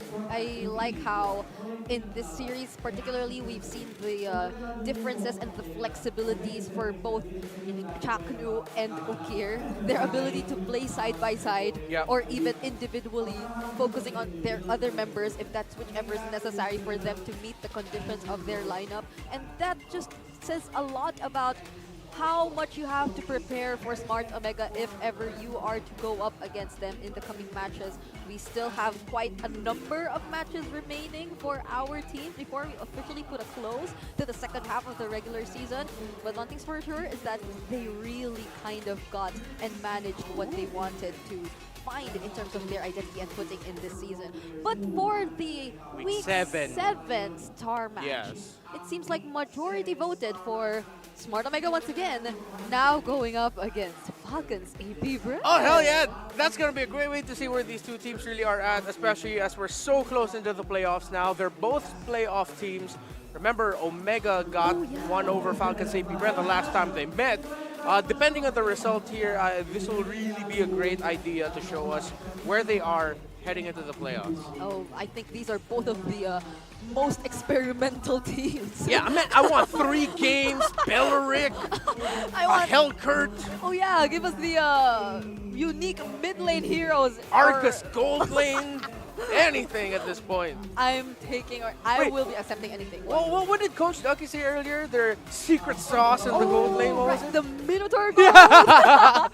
A Minotaur Gold? I doubt it, but like, who knows? I mean, it was a different kind of Super Marco we saw earlier. Definitely, that's one for sure. When he used the Alice, it was not the typical, oh, he's playing safe. He has this particular distance away from the enemy type of playstyle we've seen from him. So we're looking forward to see more for Falcons APBren and even Smart Omega. Again, both teams who are already secured in the playoffs. So this is just going to be a match that really you have to just watch out for, especially if you're one of the teams who will potentially go up against them in the remaining matches of the week. But overall for today, it's been another day full of sweeps. I'm surprised I'm saying that. But then I think it's something we've been observing, especially coming into week 6, or even right after the fact, right? There are a lot of teams who just really ride on the momentum that they secure eventually once they win the series. And so we voted for TNC, right? Yeah. So this stays the same. Yeah. These are good old little bias board, by the way.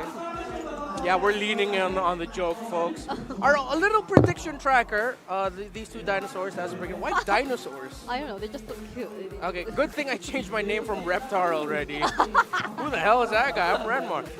Yeah, still in the lead. We have Naisu here at 3, Ingan with 2, Rockhart Leo at 2, and Leo's got 3.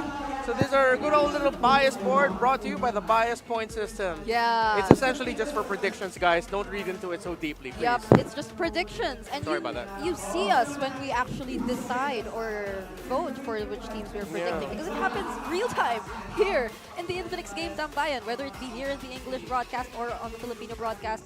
We just really decide and show whichever team recalls we vote for, and eventually, when we win, when we get the right answer, it goes to the bias board. But now, checking our updated standings for the regular season, now we see 3 teams blinking green, which means that they've already secured the playoffs. And even though we've seen 2 series today, the only change that happened is really just Smart Omega moving up 1 rank above Aurora MLBB.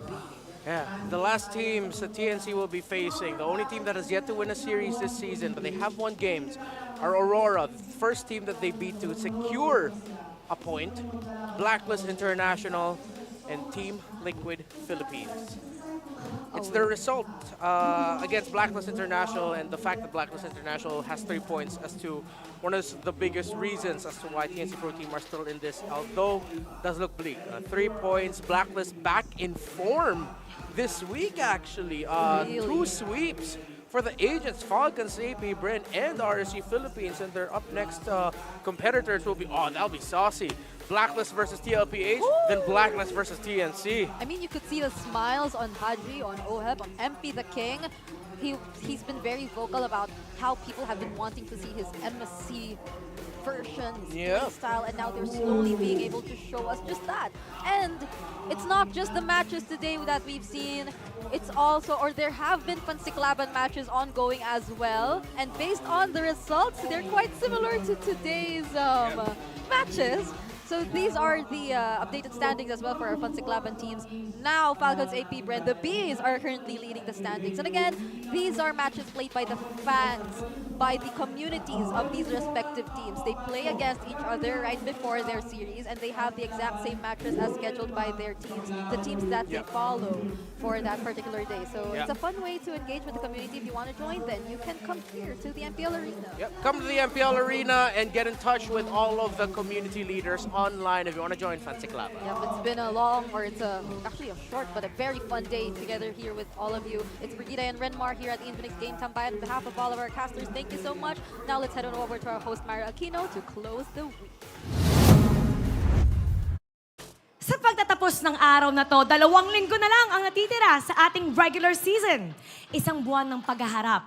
Ilang linggo na bakbakan. It's action after action, week after week here at the MPL Arena. We've witnessed teams rise when they needed to the most, and we still have teams fighting for that coveted spot in the playoffs. So let's be ready for anything. And again, expect the unexpected. Ako po si Mara Aquino, and you've been watching MPL Philippines Season 14. We'll see you next week, and keep it good vibes, everybody! The 14th season of MPL Philippines is brought to you by the following sponsors. Smart, the official telco partner of MPL Philippines Season 14. The official tournament phone of MPL Philippines, Infinix GT20 Pro. Official suppliers, EMC Asia and Index Salon. Experience the MPL PH Season 14 action live at Green Sun, Makati City.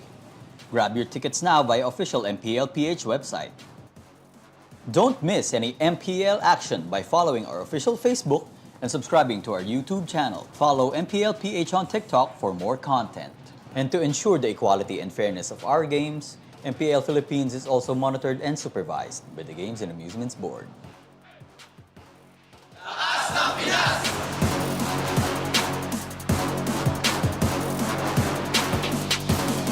Lakas ng Pinas!